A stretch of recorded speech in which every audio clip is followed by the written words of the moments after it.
Pemuda miskin donorkan darahnya untuk anak CEO yang kecelakaan. Kini hidupnya jadi surga duniawi setelah mendapat imbalan dari CEO. Halo sahabat, apa kabar semuanya? Sebelum masuk ke ceritanya, jangan lupa nyalakan subtitle dan subscribe terlebih dahulu ya. Langit Jakarta sore itu tertutup awan kelabu, memuntahkan rintik-rintik hujan yang membuat jalanan licin dan becek. Di antara lalu lalang kendaraan yang mewah dan terburu-buru, terlihat seorang pemuda mengayuh sepeda ontelnya yang reyot. Rantai sepedanya berbunyi nyaring. Krek-krek, seolah-olah hendak putus di setiap kayuhan. Itulah Zidane, seorang pemuda berusia 22 tahun yang wajahnya mulai dihiasi garis-garis kepenatan hidup. Jas hujan plastiknya yang sudah sobek di beberapa bagian tak mampu menahan air yang merembas, hingga membuat bajunya basah dan dingin melekat di kulit. "Tolong ditandatangani ya, Pak," ucap Zidane kepada seorang bapak parubaya yang baru saja menerima paket dari tangannya. Tangannya yang basah itu segera merogoh saku celananya, mengambil selembar uang Rp5.000 yang lecek sebagai tip. Senyum kecil mengembang di wajahnya, sebuah kemenangan kecil di tengah hari yang melelahkan. "Terima kasih banyak, Pak. Hati-hati di jalan," katanya lagi sebelum kembali mengayuh sepedanya yang reyot. Hari itu adalah hari yang sama seperti hari-hari lainnya. Sejak matahari terbit, ia sudah berkeliling kota mengantarkan paket dan kadang menjadi tukang ojek online jika ada pesanan. Setiap sudut kota ia kenal dengan baik, setiap jalan berlubang ia hafal di luar kepala. Namun, pengetahuan itu tidak cukup untuk mengubah keadaannya. Pikirannya melayang kepada setumpuk tagihan yang menunggu di rumah kontrakannya yang sempit. Listrik yang belum dibayar 2 bulan, air yang hampir diputus, dan yang paling memberatkan, biaya pengobatan ibunya di desa. "Zidane, nak," bisik ibunya melalui telepon semalam. Suaranya lemah namun penuh harap. "Obatnya sudah habis. Dokter bilang harus kontrol lagi minggu depan." "Iya, Bu. Sebentar lagi saya kirim uangnya," jawab Zidane kala itu, berusaha menyembunyikan getirnya kehidupan yang ia jalani. Padahal, di dompetnya hanya tersisa beberapa lembar uang seribuan yang bahkan tidak cukup untuk makan sampai 3 hari ke depan. Sambil terus mengayuh, ia merogoh kantong jas hujannya, mengambil selembar kertas yang sudah lembab. Di sana tertera daftar pengeluaran yang harus ia penuhi. Matanya menerawang, menghitung berapa lagi paket yang harus ia antar hari ini untuk memenuhi setengah dari kewajibannya. "Tuhan, beri aku kekuatan," bisiknya dalam hati, sambil menahan lapar yang mulai menggerogoti perutnya sejak tadi pagi. Hujan yang semakin deras memaksanya untuk berhenti sejenak di bawah sebuah warung tenda. Ia duduk di bangku panjang, memandangi genangan air di jalanan yang semakin meluas. "Es teh manis 1, Bang," panggilnya kepada penjaga warung. "Lagi hujan deras nih, Din. Masih mau nganter?" tanya Bang Joni, si pemilik warung yang sudah lama mengenalnya. "Harus, Bang. Kalau nggak nganter, ya nggak makan," jawab Zidane sambil tersenyum getir. "Besi ini," katanya sambil menepuk-nepuk sepeda ontelnya, "harus tetap dikayuh biar aku bisa hidup." Bang Joni menggeleng-geleng. "Kamu itu pekerja keras, Zidane. Suatu saat rezekimu pasti akan terbuka lebar." Zidane hanya menghela napas. Kata-kata itu sudah sering ia dengar. Namun kenyataan tetap pahit. Di usianya yang ke-22, ia merasa seperti tikus yang berlari di dalam roda, terus berjalan namun tidak pernah sampai kemana-mana. Ia ingat teman-temannya yang bisa melanjutkan kuliah, sementara ia harus merantau ke kota besar hanya untuk bertahan hidup. Namun, di balik semua kepahitan itu, ada satu hal yang tidak pernah luntur: harapan. Keyakinannya bahwa suatu saat nasibnya akan berubah, bahwa semua perjuangan ini tidak akan sia-sia. Setelah hujan reda, Zidane kembali mengayuh sepedanya. Air yang masih menetes dari atap-atap rumah membasahi kepalanya. Namun ia tidak peduli. Masih ada 3 paket lagi yang harus ia antar sebelum malam tiba. Kayuhannya semakin kencang, seolah ingin mengejar semua mimpi dan harapan yang tertinggal di belakang. Di tengah kota metropolitan yang keras ini, ia bagai sebutir pasir yang terus berusaha bertahan, tak kenal menyerah, meski hidupnya bagai rantai yang siap putus di setiap kesempatan. Sementara Zidane berjuang melawan rintik hujan dengan sepeda ontelnya, di bagian lain kota yang lebih elit, Ariel duduk menyender di kursi kulit mewah mobil sport terbarunya. Wajah tampannya yang biasa tersenyum percaya diri kini keruh oleh amarah dan kekecewaan yang mendidih. Tangannya masih menggenggam erat ponselnya, seolah-olah ingin menghancurkannya. Percakapan panas dengan ayahnya, Pak Wijaya, masih terngiang-ngiang di telinganya. Kamu harus masuk fakultas ekonomi. Sudah aku siapkan semuanya. Ini untuk masa depanmu. Hardik Pak Wijaya tadi siang melalui telepon. Tapi aku ingin mengambil musik. Ayah, itu pasionku. Aku tidak ingin hidupmu yang terus mengatur hidupku. Bantah Ariel, suaranya meninggi penuh frustrasi.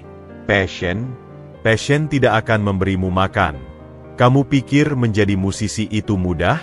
Hidupmu sudah diatur untuk menjadi penerus bisnis keluarga. Aku tidak mau hidup di dalam sangkar emas. Ayah, aku ingin meraih mimpiku sendiri. Kamu tidak mengerti. Semua ini aku lakukan untukmu. Untuk masa depan Wijaya Group. Percakapan itu berakhir dengan nada putus yang kasar dari kedua belah pihak. Ariel merasa dadanya sesak, terperangkap dalam kehidupan yang seolah sudah dipetakan tanpa memberinya pilihan. Dalam gejolak emosinya yang tak terbendung, ia menyetir mobil sportnya dengan kencang, menembus jalanan basah yang mulai diguyur hujan lebih deras. Kaca mobil berkabut oleh napasnya yang berat, tetapi ia tidak peduli. Setiap tikungan ia laju dengan kecepatan tinggi, seolah-olah ingin melarikan diri dari kenyataan yang menghimpitnya. Hidupku bukan milikku, gerutnya sendiri, sambil mengepalkan tangan di atas kemudi. Selama ini aku hanya boneka yang digerakkan oleh tali-tali kemauan ayah. Hujan semakin deras, membasahi jalanan beraspal hingga mengkilat di bawah cahaya lampu jalan. Ariel tidak mengurangi kecepatan, bahkan semakin memacu mobilnya. Di sebuah tikungan tajam dekat Jalan Pakubuwono, ban mobilnya tiba-tiba kehilangan traksi di atas genangan air yang cukup dalam. Mobil sport yang biasanya mudah dikendalikan itu tiba-tiba seperti kehilangan kendali. Tidak! Teriak Ariel saat merasakan kemudi menjadi ringan dan tidak responsif. Dengan suara menggelegar yang memecah kesunyian malam, mobil sport itu meluncur tak terkendali, menghantam pembatas jalan beton dengan kekuatan yang dahsyat. Kaca depan pecah berantakan, logam berderit memilukan, dan udara dipenuhi bau bensin serta bau tajam kantong udara yang mengembang. Ariel terlempar ke depan. Kepalanya menghantam kemudi dengan keras sebelum kantong udara mengembang menyelamatkannya. Darah segar mengucur dari luka di dahinya, menetes ke jok kulit yang mewah. Beberapa pengendara lain yang melihat kejadian itu segera berhenti dan menghampiri. Seorang wanita paruh baya membuka pintu mobil yang sudah penyok parah. Astaga! Ada yang terluka parah di sini. Teriaknya pada suaminya yang sedang menelepon darurat. Ariel, yang masih setengah sadar, mencoba bergerak tetapi rasa sakit yang tajam di sekujur tubuhnya membuatnya tidak berdaya. Pandangannya kabur.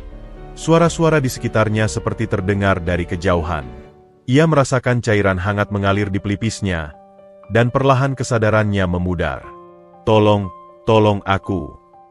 Bisiknya lemah sebelum akhirnya kegelapan menyelimuti kesadarannya.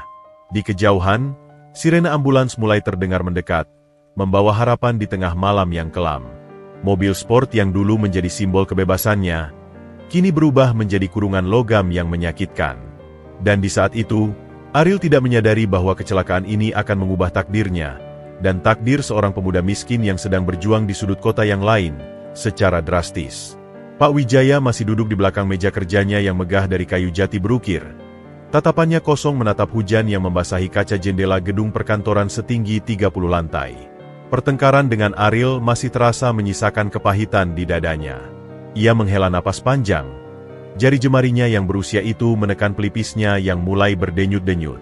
Tiba-tiba, telepon di meja berdering nyaring, memecah kesunyian ruangan yang hanya diisi oleh detak jam dinding antik. Selamat sore, Pak Wijaya. Saya dari Rumah Sakit Premier. Mohon segera ke sini. Putra Anda, Ariel, mengalami kecelakaan lalu lintas yang cukup serius. Wajahnya yang biasanya tegar dan penuh wibawa langsung memucat. Tangannya gemetar memegang gagang telepon. Apa? Kecelakaan? Bagaimana keadaannya? Kondisinya kritis. Pak, dia kehilangan banyak darah. Silakan segera ke rumah sakit. Tanpa membuang waktu, Pak Wijaya bergegas keluar ruangan, hampir saja menabrak asistennya, Bu Sari, yang sedang membawa setumpuk dokumen. Siapkan mobil. Sekarang. Ariel kecelakaan. Katanya dengan suara bergetar yang tidak biasa. Perjalanan ke rumah sakit terasa seperti mimpi buruk yang tak berujung. Hujan yang menghujani kaca mobil seolah mencerminkan kegelisahan di hatinya. Ia teringat kata-kata terakhirnya pada Ariel, keras dan penuh amarah. "Andai saja aku tidak terlalu keras padanya," gumamnya dalam hati, penuh penyesalan. Sesampainya di rumah sakit, ia langsung disambut oleh seorang dokter berjas putih dengan wajah serius. "Bagaimana anak saya, dokter?" tanya Pak Wijaya. Suaranya parau. "Dia mengalami perdarahan internal dan multiple fracture, Pak. Yang paling mengkhawatirkan adalah dia kehilangan banyak darah. Kami butuh transfusi segera." "Lakukan saja, dokter. Apapun yang dibutuhkan." Dokter itu menghela napas. "Masalahnya, Pak, golongan darah Ariel adalah AB negatif. Ini sangat langka. Stok darah kami habis. Dan bank darah kota juga sedang kosong untuk golongan darah tersebut." Pak Wijaya merasa dunia berputar. Tidak mungkin. Di kota sebesar ini, pasti ada yang bergolongan darah sama. Kepala unit transfusi darah yang ikut mendampingi menjelaskan dengan sabar, AB negatif memang sangat langka, Pak. Hanya sekitar 1% dari populasi yang memilikinya. Kami sudah menghubungi PMI dan rumah sakit lain, tapi belum ada yang memiliki stok. Wajah Pak Wijaya yang biasanya maskulin dan tegar, tiba-tiba tampak 10 tahun lebih tua. Dia anak satu-satunya saya, dokter." Suaranya hampir seperti bisikan, penuh keputusasaan yang dalam. Salah satu perawat yang berdiri di sampingnya mencoba menghibur. "Kami sudah memasang pengumuman darurat di semua layar di rumah sakit, Pak. Juga menyebarkan melalui media sosial. Semoga ada pendonor yang datang." "Berapa lama waktu yang kita punya?" tanya Pak Wijaya, mencoba mengambil alih kendali seperti biasanya. Dokter spesialis bedahnya memperkirakan kita punya waktu 45 jam sebelum kondisinya semakin kritis, jawab dokter tersebut. Pak Wijaya mengangguk. Wajahnya kembali menunjukkan ketegasan yang biasa ia tunjukkan di ruang rapat. "Bu Sari," panggilnya pada asistennya yang setia, "kerahkan semua staf kita. Suruh mereka sebar informasi ini ke semua jaringan. Tawarkan reward berapapun untuk siapa yang mau mendonor." "Baik, Pak Wijaya," jawab Bu Sari sambil sudah mengeluarkan ponselnya. Sementara itu, di ruang gawat darurat, Ariel terbaring lemah dengan berbagai selang dan alat monitor yang terpasang di tubuhnya. Wajahnya yang biasanya bersinar kini pucat pasi. Tekanan darahnya terus menurun, dan para perawat bolak-balik memeriksa kondisinya yang semakin kritis. Seorang perawat muda berbisik pada rekannya, "Aku tidak tega melihatnya. Dia masih sangat muda." Yang lebih menyedihkan, ayahnya yang biasanya sangat berkuasa, sekarang terlihat begitu tak berdaya, jawab perawat lainnya. Di lobi rumah sakit, Pak Wijaya berjalan mondar-mandir. Ponselnya terus berdering, tapi ia tidak mengangkatnya. Pikirannya hanya tertuju pada satu hal, menyelamatkan Ariel. Untuk pertama kalinya dalam hidupnya, ia menyadari bahwa semua kekayaan dan pengaruhnya tidak berarti apa-apa ketika berhadapan dengan takdir. "Tolong, siapapun," bisiknya dalam hati, sebuah doa yang jarang terucap dari mulutnya. "Selamatkan anak saya." Hujan masih belum reda sepenuhnya ketika Zidane sampai di rumah sakit Premier, tempat ia harus mengantarkan paket terakhirnya hari itu. Paket tersebut berisi dokumen-dokumen penting untuk bagian administrasi di lantai 3. Dengan sepeda ontelnya yang sudah basah kuyup, ia memarkirkannya di area parkir sepeda yang jauh dari pintu masuk utama. Jas hujan plastiknya yang compang-camping ia lipat dengan rapi, disimpan di bagasi sepeda. Bajunya yang setengah basah membuatnya menggigil kedinginan saat memasuki gedung rumah sakit yang ber-AC itu. "Permisi, Bu. Ini ada paket untuk Ibu Sari dari bagian administrasi," ucap Zidane pada resepsionis dengan sopan, meski tubuhnya lelah dan perutnya keroncongan. Resepsionis itu, seorang wanita muda dengan seragam putih biru, mengangguk sambil menunjuk ke arah koridor. "Tunggu sebentar ya, Mbak Sari lagi keluar sebentar." Zidane mengangguk dan memutuskan untuk menunggu di bangku panjang dekat lift. Saat itulah matanya tertarik pada kerumunan di dekat pintu IGD dan spanduk digital besar yang berkedip-kedip di dinding. Tulisan merah menyala itu berbunyi, "Darurat, butuh darah golongan AB segera. Hubungi unit transfusi darah lantai 2. Hatinya berdesir. Golongan darah AB. Itu persis seperti golongan darahnya. Ia teringat saat pertama kali mendonor darah di kampung halamannya dulu. Petugas PMI bilang golongan darahnya sangat langka. Tapi hari ini, ia masih harus mengantarkan satu paket lagi dan mencari orderan lain untuk bisa makan malam. Perutnya yang lapar dan tubuhnya yang lelah seolah berbicara lebih keras. "Mas, mau numpang tanya?"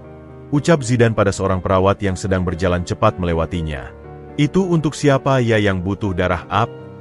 Perawat itu, yang wajahnya tampak panik dan lelah, berhenti sebentar. "Untuk pasien kecelakaan, kondisi kritis. Anak muda, umurnya mungkin tidak jauh dari kamu.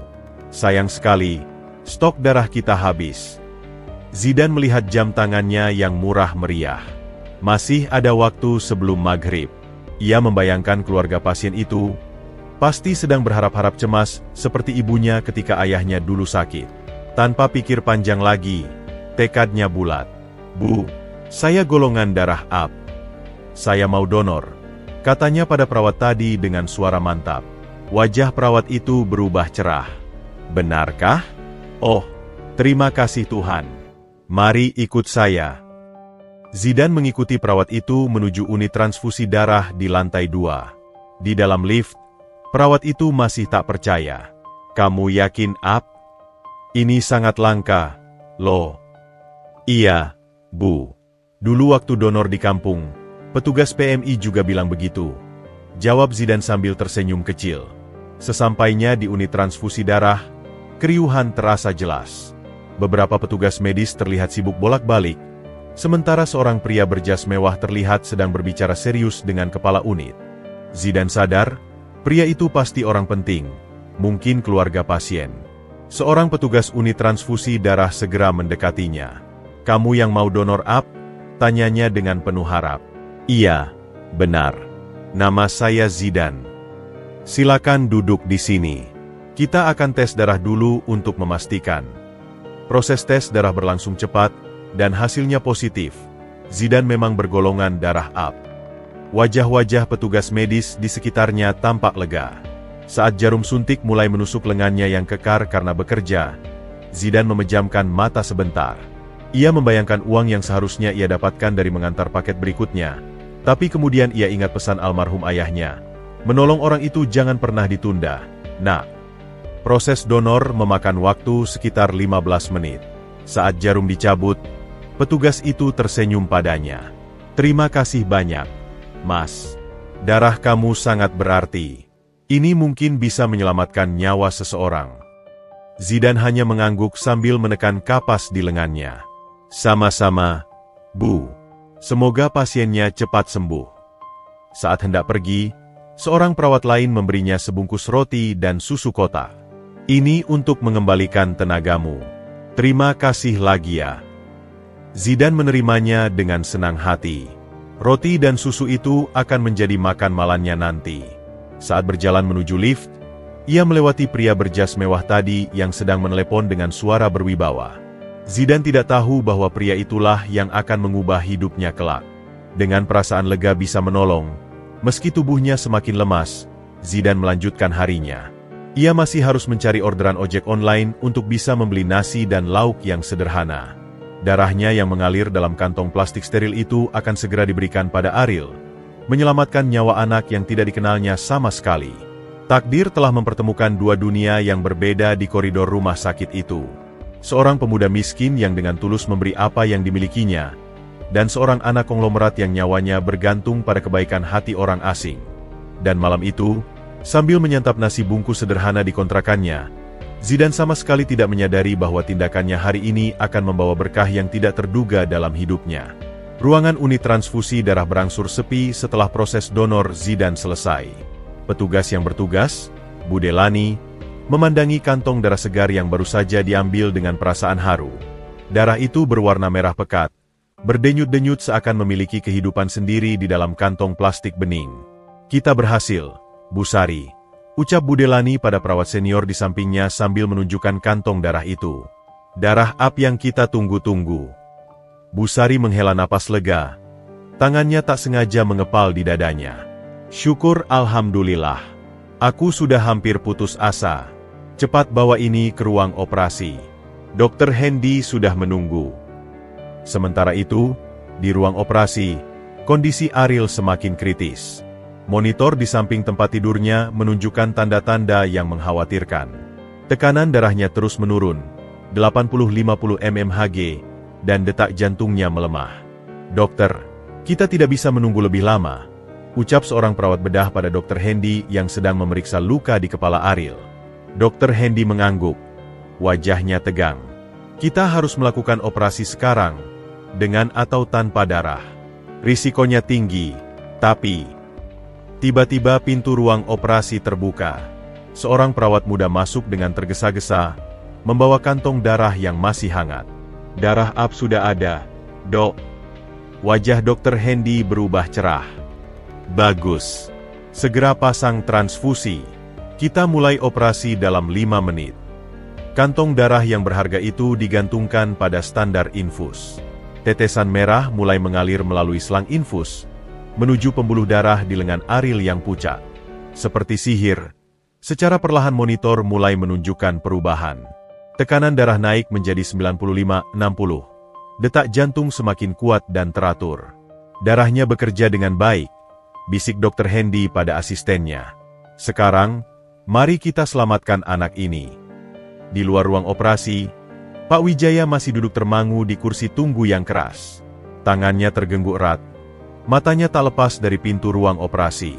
Setiap kali ada petugas yang keluar, dadanya berdebar kencang. Bu Sari menghampirinya dengan wajah cerah. "Pak Wijaya, darah sudah didapat. Sekarang Ariel sedang ditransfusi dan operasi sudah dimulai." Pak Wijaya mengangkat wajahnya. Matanya berkaca-kaca. "Benarkah? Darahnya dari mana?" "Dari seorang pemuda, Pak. Dia kebetulan sedang mengantarkan paket ke rumah sakit dan melihat pengumuman darurat kita." "Di mana dia sekarang? Aku ingin berterima kasih." "Sayangnya dia sudah pergi, Pak. Tadi saya lihat dia langsung pergi setelah donor. Sepertinya buru-buru." Pak Wijaya menghela napas, campur rasa haru dan penasaran. "Dia tidak minta apa-apa? Tidak tahu untuk siapa darahnya?" "Tidak, Pak. Dia hanya donor, terima kasih, lalu pergi. Bahkan sempat menolak snack yang kita tawarkan. Tapi akhirnya tetap kita berikan juga." Sementara itu, Zidan sudah sampai di rumah kontrakannya yang sederhana. Ruangan 3x3 meter itu hanya berisi sebuah kasur lantai, kompor minyak tanah, dan sedikit perabotan. Tubuhnya yang lemas ia baringkan di kasur, sambil memandang langit-langit kamar yang sudah berjamur. "Syukur bisa menolong," bisiknya sendiri. Meski perutnya masih keroncongan, hatinya merasa hangat.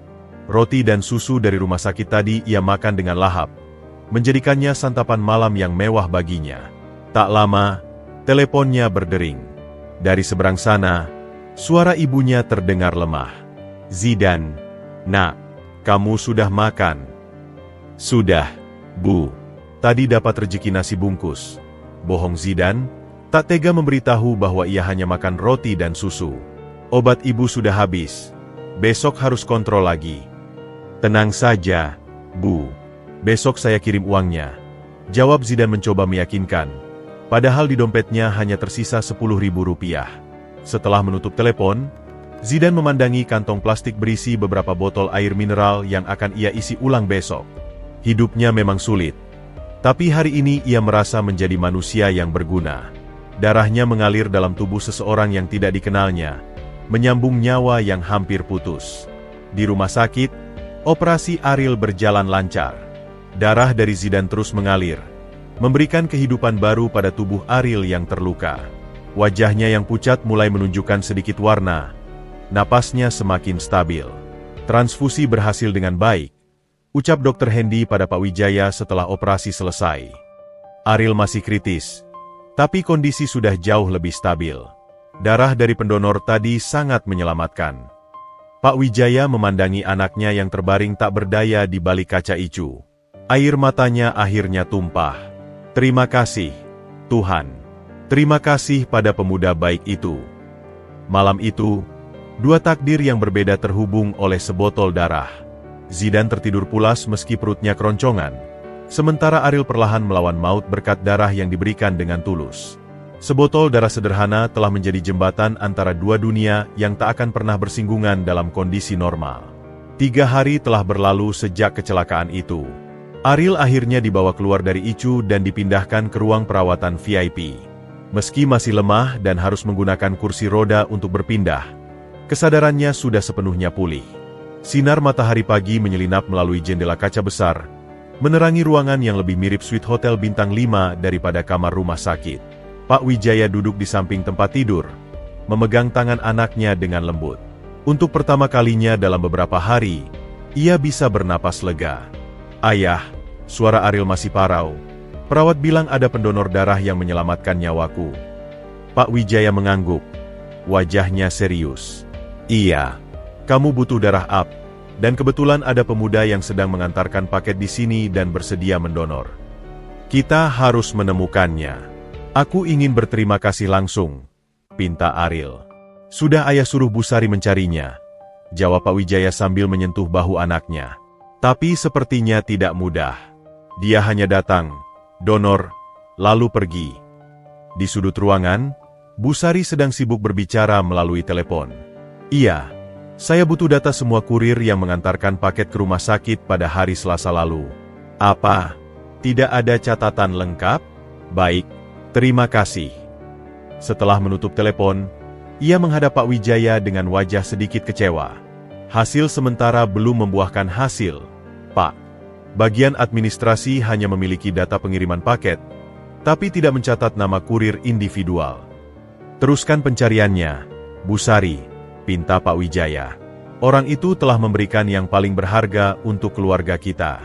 Aku ingin membalas budinya secara layak." Sementara itu, di ruang kerja sementara Pak Wijaya di rumah sakit, beberapa stafnya sedang sibuk memeriksa rekaman CCTV. "Coba lihat lagi Votage di sekitar unit transfusi darah pada pukul 15.00-16.00, perintah salah satu staf. Gambar monitor menunjukkan orang-orang yang lalu lalang. Sampai akhirnya terlihat seorang pemuda berpakaian sederhana dengan ciri khas kaos oblong biru dan celana jeans usang sedang duduk di kursi donor. Stop di sini. Perbesar wajahnya." Gambar yang agak buram itu menunjukkan profil wajah Zidane yang tampak muda namun penuh kepenatan. "Bagus. Sekarang cari Votage dia keluar dari rumah sakit. Lihat kemana arahnya."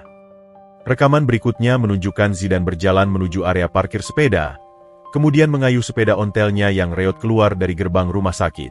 "Suruh tim security untuk melacak perjalanannya melalui CCTV jalanan. Aku ingin tahu kemana dia pergi setelah meninggalkan rumah sakit," perintah Pak Wijaya ketika melihat rekaman itu. Ariel, yang sekarang sudah bisa duduk di kursi roda, ikut memandangi rekaman CCTV itu. Dia terlihat seperti orang yang sederhana. Ya, dan itulah yang membuatnya semakin istimewa," jawab Pak Wijaya. "Dia mendonor tanpa pamrih, bahkan tidak menunggu untuk bertemu kita atau meminta imbalan." Pencarian berlanjut hingga sore hari. Tim keamanan Pak Wijaya berhasil melacak perjalanan Zidane hingga ke sebuah wilayah permukiman padat di pinggiran kota. Namun, jejaknya terputus di antara ganggang sempit yang tidak tercover CCTV. "Kita sudah dekat, Pak," lapor salah satu staf keamanan. Dia terakhir terlihat memasuki daerah kampung sawah. Bu Sari segera mengambil inisiatif. "Besok pagi saya akan langsung ke daerah itu dan menanyakan penduduk setempat. Seseorang pasti mengenalinya." Malam harinya, Pak Wijaya duduk sendiri di ruang kerjanya yang sementara.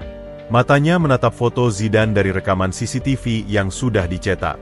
Pria berkuasa ini merasa terpukau oleh ketulusan pemuda itu. Dalam dunia bisnisnya yang penuh dengan transaksi dan perhitungan, ia hampir lupa bahwa masih ada orang yang melakukan kebaikan tanpa mengharapkan apa-apa. "Siapapun kamu, pemuda," bisik Pak Wijaya sambil menatap foto itu, "aku akan menemukanmu. Bukan hanya untuk berterima kasih, tapi juga untuk mengingatkanku pada nilai-nilai kemanusiaan yang hampir saja kulupakan." Di kejauhan, di kontrakan sempitnya, Zidane sama sekali tidak menyadari bahwa ada orang sekaya dan seberpengaruh Pak Wijaya yang sedang berusaha keras mencarinya. Ia hanya berpikir telah melakukan kewajiban sebagai sesama manusia. Dan dalam ketidaktahuannya itu, justru terletak kemurnian niat yang membuat Pak Wijaya semakin ingin menemukannya. Pagi itu, Kampung sawah sudah ramai dengan aktivitas warga. Cucian bergantungan di antara rumah-rumah semi-permanen. Anak-anak berlarian di gang sempit, dan aroma kopi serta gorengan menari di udara lembab. Busari, dengan setelan blazer dan high heels-nya, terasa seperti alien yang baru mendarat di lingkungan asing ini. Di belakangnya, mobil SUV mewah yang ditumpanginya menarik perhatian setiap mata. "Permisi, ibu-ibu," sapanya pada sekelompok wanita yang sedang menjemur pakaian. "Saya mencari seorang pemuda, sekitar usia 20-an, tinggi sekitar 170, biasanya pakai kaos oblong dan naik sepeda ontel." Salah satu ibu mengernyitkan dahi. "Banyak yang seperti itu di sini, Bu. Namanya siapa?" "Sayangnya saya tidak tahu namanya. Tapi dia biasanya bekerja sebagai kurir." "Oh, pasti Zidane," seru ibu yang lain. "Dia memang anak baik itu. Kontrakannya di ujung gang, yang cat biru sudah pudar." Dengan arahan yang diberikan, Busari berjalan hati-hati di gang yang becek, menghindari genangan air dan mainan anak yang berserakan. Jantungnya berdebar-debar, tidak sabar untuk menyampaikan kabar baik ini pada Pak Wijaya. Sementara itu, di kontrakan sempitnya, Zidane sedang memeriksa sepeda ontelnya yang rantainya kembali kendor. Tangannya yang penuh dengan oli mencoba memperbaiki sambil sesekali mengeluh pelan. Hari itu ia harus mencari setidaknya Rp50.000 untuk biaya kirim obat untuk ibunya. "Zidane," teriak seorang ibu tetangganya, "ada tamu nyariin kamu." Ketika Zidane melihat wanita berpenampilan profesional berdiri di depan pintunya yang reot, hatinya langsung berdebar. Apakah ada masalah dengan paket yang ia antarkan? Atau mungkin ia melakukan kesalahan? "Selamat pagi, Mas Zidane. Saya Busari, asisten dari Bapak Wijaya." Zidane mengangguk bingung. "Bapak Wijaya? Maaf, saya tidak kenal." Bapak Wijaya adalah ayah dari Ariel, pemuda yang darahnya kamu donorkan beberapa hari yang lalu. Mata Zidane membelalak. "Oh, jadi yang saya tolong itu anak Bapak?" "Iya." Bapak Wijaya sangat ingin bertemu dan berterima kasih langsung. "Apakah kamu bisa meluangkan waktu?" Dengan perasaan campur aduk antara gugup dan tidak percaya, Zidane mengiyakan. Ia membersihkan tangan seadanya dan mengikuti Busari ke mobil mewah yang membuat tetangga-tetangganya berkerumun penasaran. Perjalanan menuju rumah sakit terasa seperti mimpi. Kursi kulit yang empuk, AC yang sejuk, dan kesunyian di dalam mobil sangat kontras dengan kehidupan sehari-harinya. Zidane hanya bisa memandangi keluar jendela, bertanya-tanya apa yang akan terjadi. Sesampainya di rumah sakit, Busari membawanya langsung ke ruang VIP. Ketika pintu terbuka, Zidane melihat seorang pria berwibawa dengan setelan jas mahal berdiri menghadap jendela. Saat pria itu berbalik, Zidane langsung mengenalinya dari berita-berita di televisi. "Ah, Pak Wijaya?" Gumamnya hampir tidak terdengar. Pak Wijaya mendekat dengan langkah tegap, tapi senyumnya hangat. "Jadi kamulah pemuda yang menyelamatkan anak saya." Zidane hanya bisa membungkuk sedikit, terlalu gugup untuk berkata-kata. "Tolong, duduk," ucap Pak Wijaya sambil menunjuk kursi sofa mewah. "Ceritakan padaku tentang dirimu." Dengan suara yang kadang terputus-putus, Zidane bercerita tentang kehidupannya yang sederhana, tentang ibunya yang sakit-sakitan di kampung, dan pekerjaannya sebagai kurir dan ojek online. Pak Wijaya mendengarkan dengan saksama, tanpa pernah memotong. "Dan kamu tidak tahu untuk siapa kamu mendonor saat itu?" tanya Pak Wijaya. "Tidak, Pak. Saya hanya lihat ada yang butuh pertolongan, dan kebetulan golongan darah saya cocok." Pak Wijaya menghela napas panjang, matanya berkaca-kaca. "Di dunia yang penuh dengan orang yang menghitung untung rugi, ketulusanmu seperti oase di padang pasir." Dari balik pintu yang terhubung ke kamar tidur, Ariel muncul dengan kursi rodanya. Wajahnya masih pucat, tapi matanya bersinar. "Jadi kamu yang menyelamatkan nyawaku?" tanya Ariel pada Zidane. Zidane tersenyum malu. "Saya hanya melakukan apa yang seharusnya dilakukan sesama manusia." "Saya Ariel." "Terima kasih," ucap Ariel sambil mengulurkan tangan. Jabat tangan itu terasa simbolik, menyatukan dua dunia yang berbeda. Yang satu terbiasa dengan kemewahan, yang lain akrab dengan kesederhanaan. Tapi saat itu, mereka sama-sama manusia yang saling terhubung. Pak Wijaya mengambil sebuah amplop coklat dari dalam tasnya. Ini sebagai rasa terima kasih kami, Zidane. Bukan harga untuk darahmu, tapi bantuan untuk meringankan bebanmu. Zidane membuka amplop itu dengan tangan gemetar. Isinya adalah uang dalam jumlah yang sangat besar, lebih dari yang pernah ia lihat dalam hidupnya. Matanya langsung berkaca-kaca. Pak, saya tidak bisa menerima ini. Terlalu banyak. Kamu pantas menerimanya, sahut Pak Wijaya tegas. Tapi ini bukanlah yang terpenting. Aku punya tawaran lain yang lebih berarti. Zidane mengangkat kepalanya, penasaran. Aku ingin memberimu kesempatan untuk mengubah hidupmu. Mari kuliah. Semua biaya akan aku tanggung.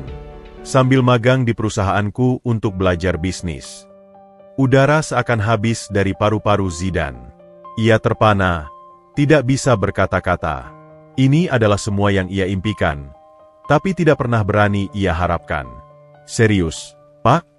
Bisiknya akhirnya, suara serak karena emotion. Sangat serius, jawab Pak Wijaya sambil tersenyum. Aku melihat potensi dalam dirimu. Kejujuran dan ketulusanmu adalah modal yang lebih berharga dari apapun. Ariel yang menyaksikan dari samping ikut tersenyum. Ayo terima, Zidane. Ayah tidak pernah menawarkan sesuatu seperti ini pada sembarang orang. Zidane melihat sekeliling ruangan mewah itu, lalu menatap kembali uang di tangannya, dan akhirnya memandang wajah tulus Pak Wijaya dan Ariel. Air matanya akhirnya tumpah. Terima kasih, Pak. Saya tidak tahu harus berkata apa. Ibu saya pasti akan sangat bahagia. Besok kita akan atur semuanya, janji Pak Wijaya. Sekarang, mari kita makan siang bersama. Ceritakan lebih banyak tentang dirimu. Saat mereka duduk untuk makan, Zidane masih merasa seperti dalam mimpi. Dari kontrakan sempit di kampung sawah ke ruang VIP rumah sakit. Dari kehidupan yang penuh perjuangan ke harapan akan masa depan yang cerah. Semua berubah dalam satu pertemuan yang tak terduga. Ruangan suite VIP itu tiba-tiba terasa sangat sunyi setelah kata-kata Pak Wijaya menggantung di udara. Zidane masih terduduk di sofa mewah. Tangannya menggenggam erat amplop berisi uang yang jumlahnya bisa mengubah hidupnya selama setahun. Tapi yang lebih membuatnya terpana adalah tawaran kedua yang baru saja diucapkan pria berwibawa itu. Kuliah, Pak. Zidane akhirnya berhasil membuka mulutnya. Suaranya parau dan tak percaya. Tapi saya cuma lulusan SMA. Keluarga saya tidak mampu. Pak Wijaya mengangkat tangan, menghentikan keraguan Zidane. Aku tahu latar belakangmu, nak. Justru karena itulah aku ingin memberimu kesempatan ini. Ia berdiri dan mulai berjalan pelan di ruangan. Uang di amplop itu bisa membantumu hari ini, besok, mungkin bulan depan. Tapi pendidikan, ia berhenti dan menatap Zidane dalam-dalam. Pendidikan akan membantumu seumur hidup. Ariel, yang dari tadi mengamati dari kursi rodanya, ikut berbicara. Ayah serius, Zidane. Dia jarang sekali memberikan tawaran seperti ini. Zidane menatap wajah Pak Wijaya, mencari-cari tanda bahwa ini hanya lelucon belaka. Tapi yang ia temukan adalah ketulusan dan tekad yang kuat. Saya tidak tahu harus bilang apa, Pak. Ini seperti mimpi.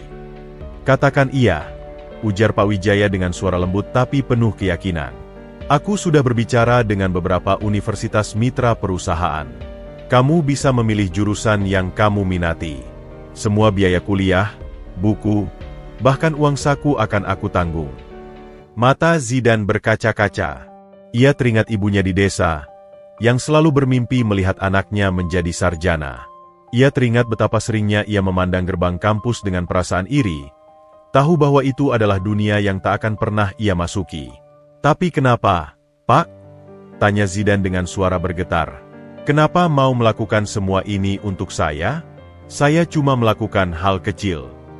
Pak Wijaya duduk kembali di hadapan Zidane, wajahnya serius. Zidane, dalam hidupku yang panjang, aku sudah bertemu dengan banyak orang. Orang-orang yang mendekatiku karena kekayaanku, karena pengaruhku. Ia menghela napas. Tapi kamu bahkan tidak tahu untuk siapa kamu mendonor.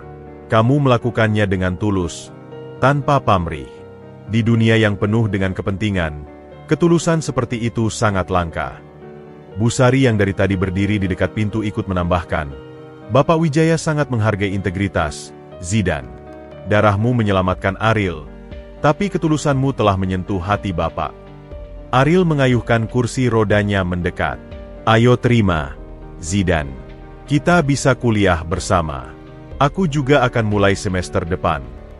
Zidan melihat sekeliling ruangan mewah itu, lalu menatap tangannya sendiri yang masih berbekas oli dan pekerjaan kasar. Ibu saya, dia akan sangat bangga. Bisiknya, air mata akhirnya menetes deras. Selama ini saya hanya bisa bermimpi. Setiap lewat depan kampus, saya selalu berdoa suatu hari. Pak Wijaya meletakkan tangan di bahu Zidan. Doamu terjawab, Nak. Sekarang terserah kamu. Apakah kamu berani menerima kesempatan ini? Tapi saya harus bekerja, Pak, untuk biaya hidup dan mengirim uang ke ibu. Sudah aku pikirkan semuanya, potong Pak Wijaya. Kamu akan magang di perusahaanku dengan gaji yang cukup untuk hidupmu dan ibumu. Kamu akan belajar sambil bekerja. Zidan mengusap air matanya dengan punggung tangan, mencoba menahan isakannya. Ini adalah kesempatan yang tidak akan pernah datang dua kali. Hidupnya yang selama ini seperti berjalan di tempat, kini tiba-tiba memiliki arah yang jelas. Dengan segala hormat, Pak Wijaya, saya terima tawaran Bapak. Zidan berdiri dan membungkuk dalam-dalam. Saya berjanji tidak akan mengecewakan Bapak. Saya akan belajar dengan sungguh-sungguh, bekerja dengan keras. Pak Wijaya tersenyum lega dan bangga. Aku tahu kamu tidak akan mengecewakan. Ia berpaling pada Busari. Besok pagi, tolong antar Zidan ke kampus untuk melihat-lihat dan ke kantor untuk proses administrasi magang. Baik, Pak Wijaya. Ariel mengulurkan tangan pada Zidan. Selamat bergabung, teman. Besok kita jalan-jalan lihat kampus bersama. Ya. Zidan menjabat tangan Ariel. Masih tidak percaya dengan semua yang terjadi. Dalam beberapa jam saja, hidupnya telah berubah total. Dari seorang kurir miskin yang harus berjuang untuk makan besok, kini ia memiliki kesempatan untuk mengenyam pendidikan tinggi dan bekerja di perusahaan ternama. Saya tidak tahu bagaimana cara membalas kebaikan Bapak, ucap Zandi pada Pak Wijaya. Jadilah orang yang sukses dan tetap rendah hati, jawab Pak Wijaya. Itu yang paling membanggakan bagi orang tua. Sekarang, mari kita rayakan dengan makan malam yang layak. Kamu pasti lapar. Saat mereka berjalan ke restoran mewah di lantai dasar rumah sakit, Zidan masih merasa seperti dalam mimpi. Tapi kali ini, ia tahu ini adalah kenyataan. Sebuah kenyataan yang indah yang lahir dari sebuah tindakan tulus yang tidak pernah ia harapkan imbalannya. Pagi itu, Jakarta terlihat berbeda melalui kaca mobil sedan mewah yang dikemudikan Busari. Zidan duduk di sampingnya. Tangan berkeringat erat memegang tas ransel bututnya yang berisi dokumen-dokumen penting dan beberapa helai pakaian sederhana. Mereka sedang dalam perjalanan menuju Wijaya Group Tower, gedung pencakar langit megah di jantung distrik bisnis yang selama ini hanya ia lihat dari jauh. Gugup? Tanya Busari dengan ramah, menyadari kekakuan di wajah Zidan. Jujur, ya Bu. Jawab Zidan sambil mengusap telapak tangannya di celana jeansnya yang sudah pudar. Saya tidak pernah membayangkan akan masuk ke dalam gedung seperti itu. Busari tersenyum pengertian. Tenang saja, Zidan. Bapak Wijaya sudah mengatur semuanya. Hari ini kita hanya ke bagian SDM untuk proses administrasi magang, lalu ke kampus untuk melihat-lihat. Saat mobil memasuki basement parkir yang luas dan mewah, Zidan merasa seperti masuk ke dunia lain. Lampu neon terang benderang, mobil-mobil mewah berjejer rapi, dan semua orang berjalan cepat dengan setelan formal. Ia merasa sangat tidak pantas dengan kaos oblong dan celana jeansnya yang sederhana. Selamat pagi, Busari. Sapa seorang petugas keamanan yang langsung membukakan pintu mobil. Selamat pagi, Anton. Ini Mas Zidan, magang baru dari rekomendasi langsung Bapak Wijaya. Anton mengangguk hormat pada Zidan, membuatnya semakin tidak nyaman. Selamat bergabung, Mas. Perjalanan naik lift ke lantai 45 terasa seperti abadi. Zidan berdiri kaku di antara eksekutif-eksekutif dengan setelan mahal yang sibuk memeriksa ponsel atau dokumen mereka. Aroma parfum mewah dan suasana serius membuatnya sulit bernapas. Besok saya akan antar Zidane untuk beli beberapa setelan yang pantas, bisik Busari, seolah membaca pikiran Zidane. Begitu lift terbuka, Zidane disambut oleh pemandangan yang membuatnya terpana. Lobi resepsion Wijaya Group seperti adegan di film. Lantai marmer mengilap, langit-langit tinggi dengan lampu kristal, dan seni modern menghiasi dinding. Para staf berlalu lalang dengan percaya diri. Suara langkah heels dan obrolan bisnis menciptakan simfoni dunia yang sama sekali asing baginya. Busari senang akhirnya bertemu langsung. Seorang wanita paruh baya dengan setelan biru tua yang sempurna menyambut mereka. Saya Ibu Dian, Head of Human Resources. Ibu Dian, ini Zidane yang sudah Bapak Wijaya informasikan. Ibu Dian mengalihkan pandangannya pada Zidane. Matanya yang tajam menyapu Zidane dari ujung kepala sampai kaki. Oh, ucapnya datar. Silakan ikut saya. Mereka diantar ke ruang konferensi kecil di mana segunung dokumen sudah menunggu. Kamu akan magang di divisi operasional selama semester pertama, jelas Ibu Dian sambil membuka laptopnya. Gaji magang sudah disesuaikan dengan standar perusahaan, plus tunjangan transportasi dan makan. Kamu akan mulai besok. Zidane mengangguk nervous, mencoba menyerap semua informasi yang diberikan. Tapi yang paling membuatnya terkejut adalah besaran gaji magang yang disebutkan. Hampir 5 kali lipat dari penghasilannya sebagai kurir dan ojek online. Ada pertanyaan? Tanya Ibu Dian. Maaf, Ibu. Untuk pakaian kerja. Ibu Dian tersenyum tipis. Kamu akan dapat uniform perusahaan. Tapi untuk meeting formal, memang perlu setelan bisnis. Nanti Busari akan membantumu. Setelah proses administrasi selesai, mereka melanjutkan perjalanan ke kampus. Universitas swasta ternama itu memiliki kampus yang seperti taman, hijau, luas, dengan gedung-gedung modern dan fasilitas lengkap. Di sini kamu akan mengambil jurusan manajemen, jelas Busari sambil mengantarnya berkeliling. Kelas pertama mulai minggu depan. Di perpustakaan yang lebih besar dari seluruh kampung tempat ia tinggal, Zidane berhenti di depan deretan komputer canggih. Saya belum pernah menggunakan komputer seperti ini, Bu. Akunya malu. Jangan khawatir, nanti akan ada pelatihan dasar untukmu, hibur Busari. Yang penting kemauan belajar. Saat mereka melewati kantin kampus, Zidane melihat sekelompok mahasiswa yang sedang tertawa riang. Mereka mengenakan pakaian bagus, membawa laptop mahal, dan terlihat sangat percaya diri. Tiba-tiba, keraguan menghantamnya seperti gelombang. Busari, apakah saya bisa? Bisiknya, suara penuh keraguan. Lihat mereka semua, begitu pintar, berpendidikan.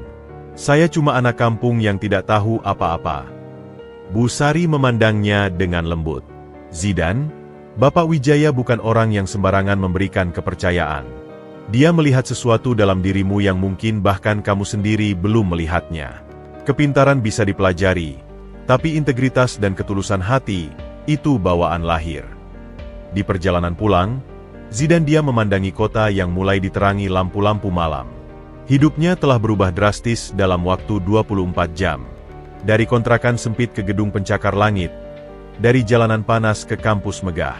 Tapi di balik semua kemewahan ini, ia menyadari satu hal, perjalanannya baru saja dimulai, dan tantangan terberat ada di depannya.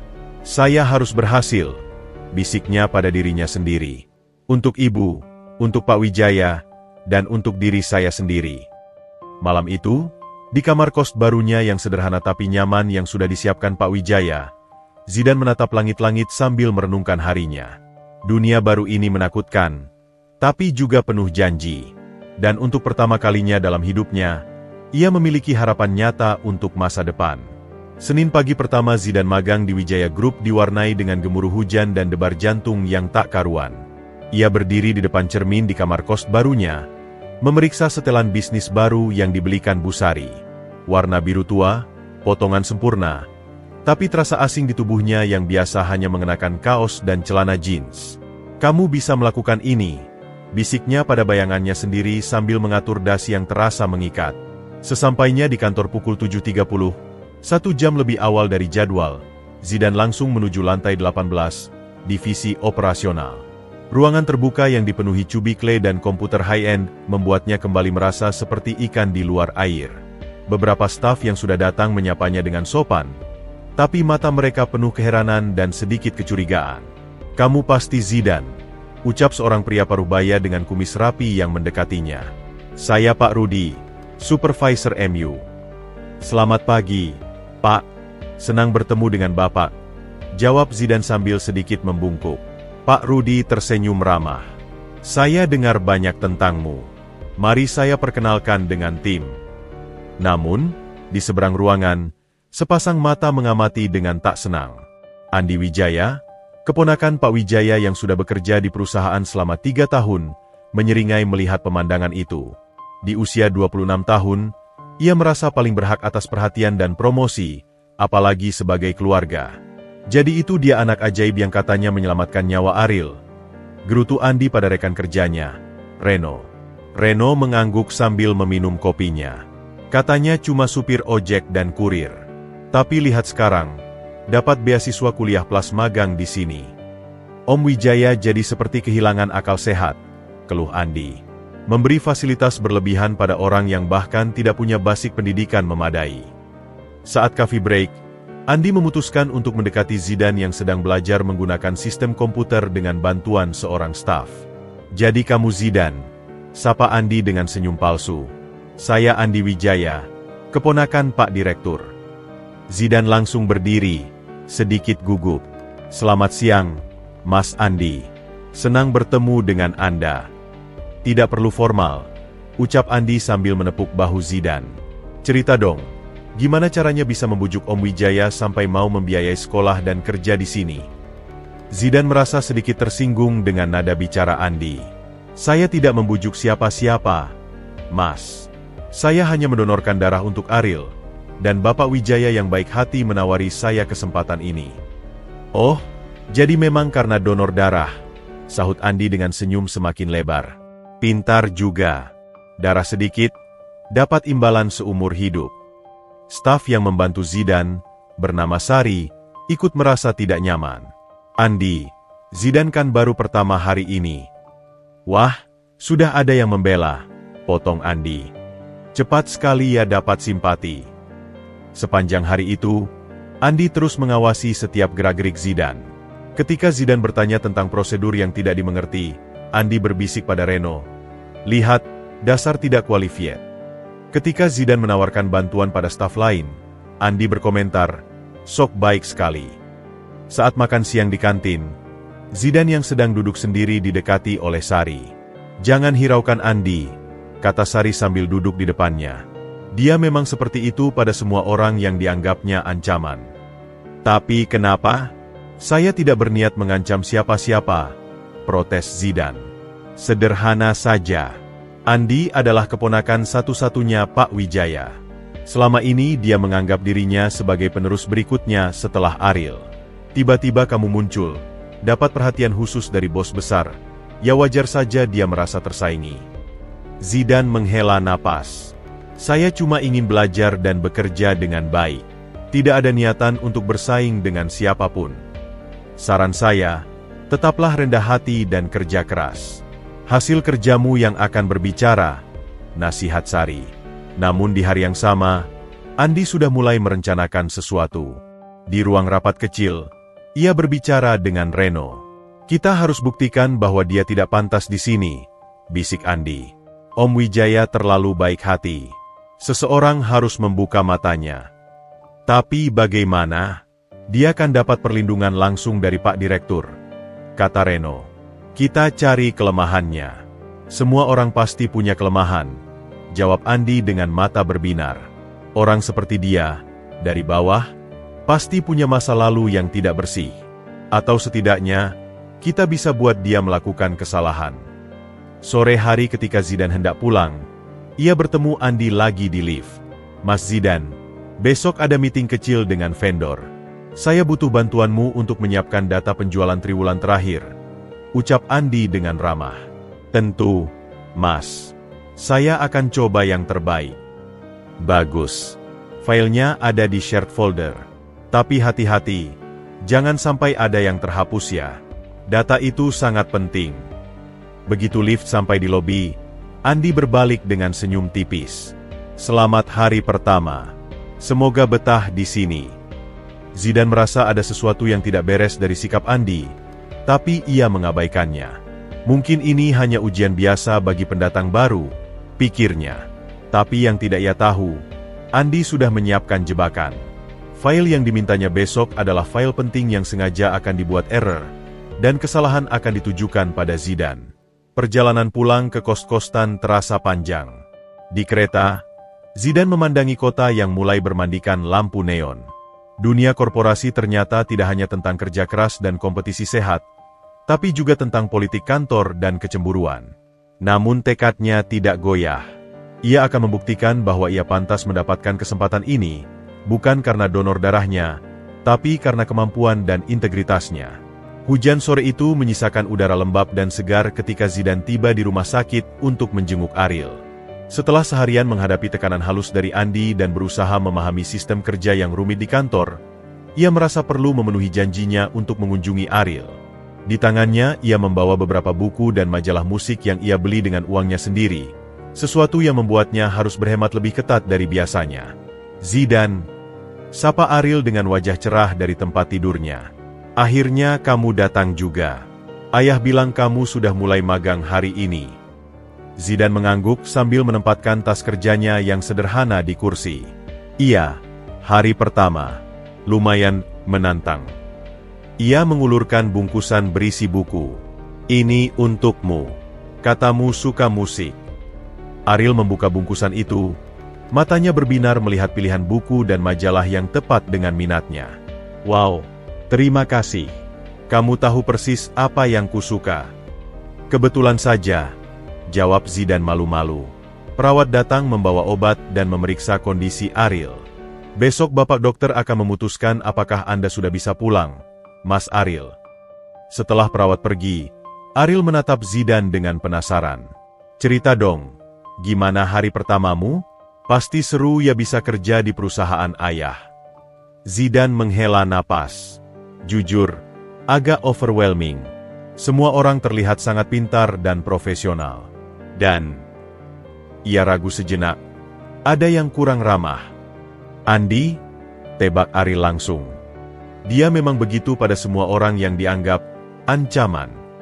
Kamu tahu. Ariel mengangguk sambil meminum obatnya. Andy itu sepupuku. Sejak kecil dia selalu iri dengan hubunganku dan ayah. Dia pikir karena dia yang paling tua di antara cucu-cucu, dialah yang berhak menjadi penerus berikutnya.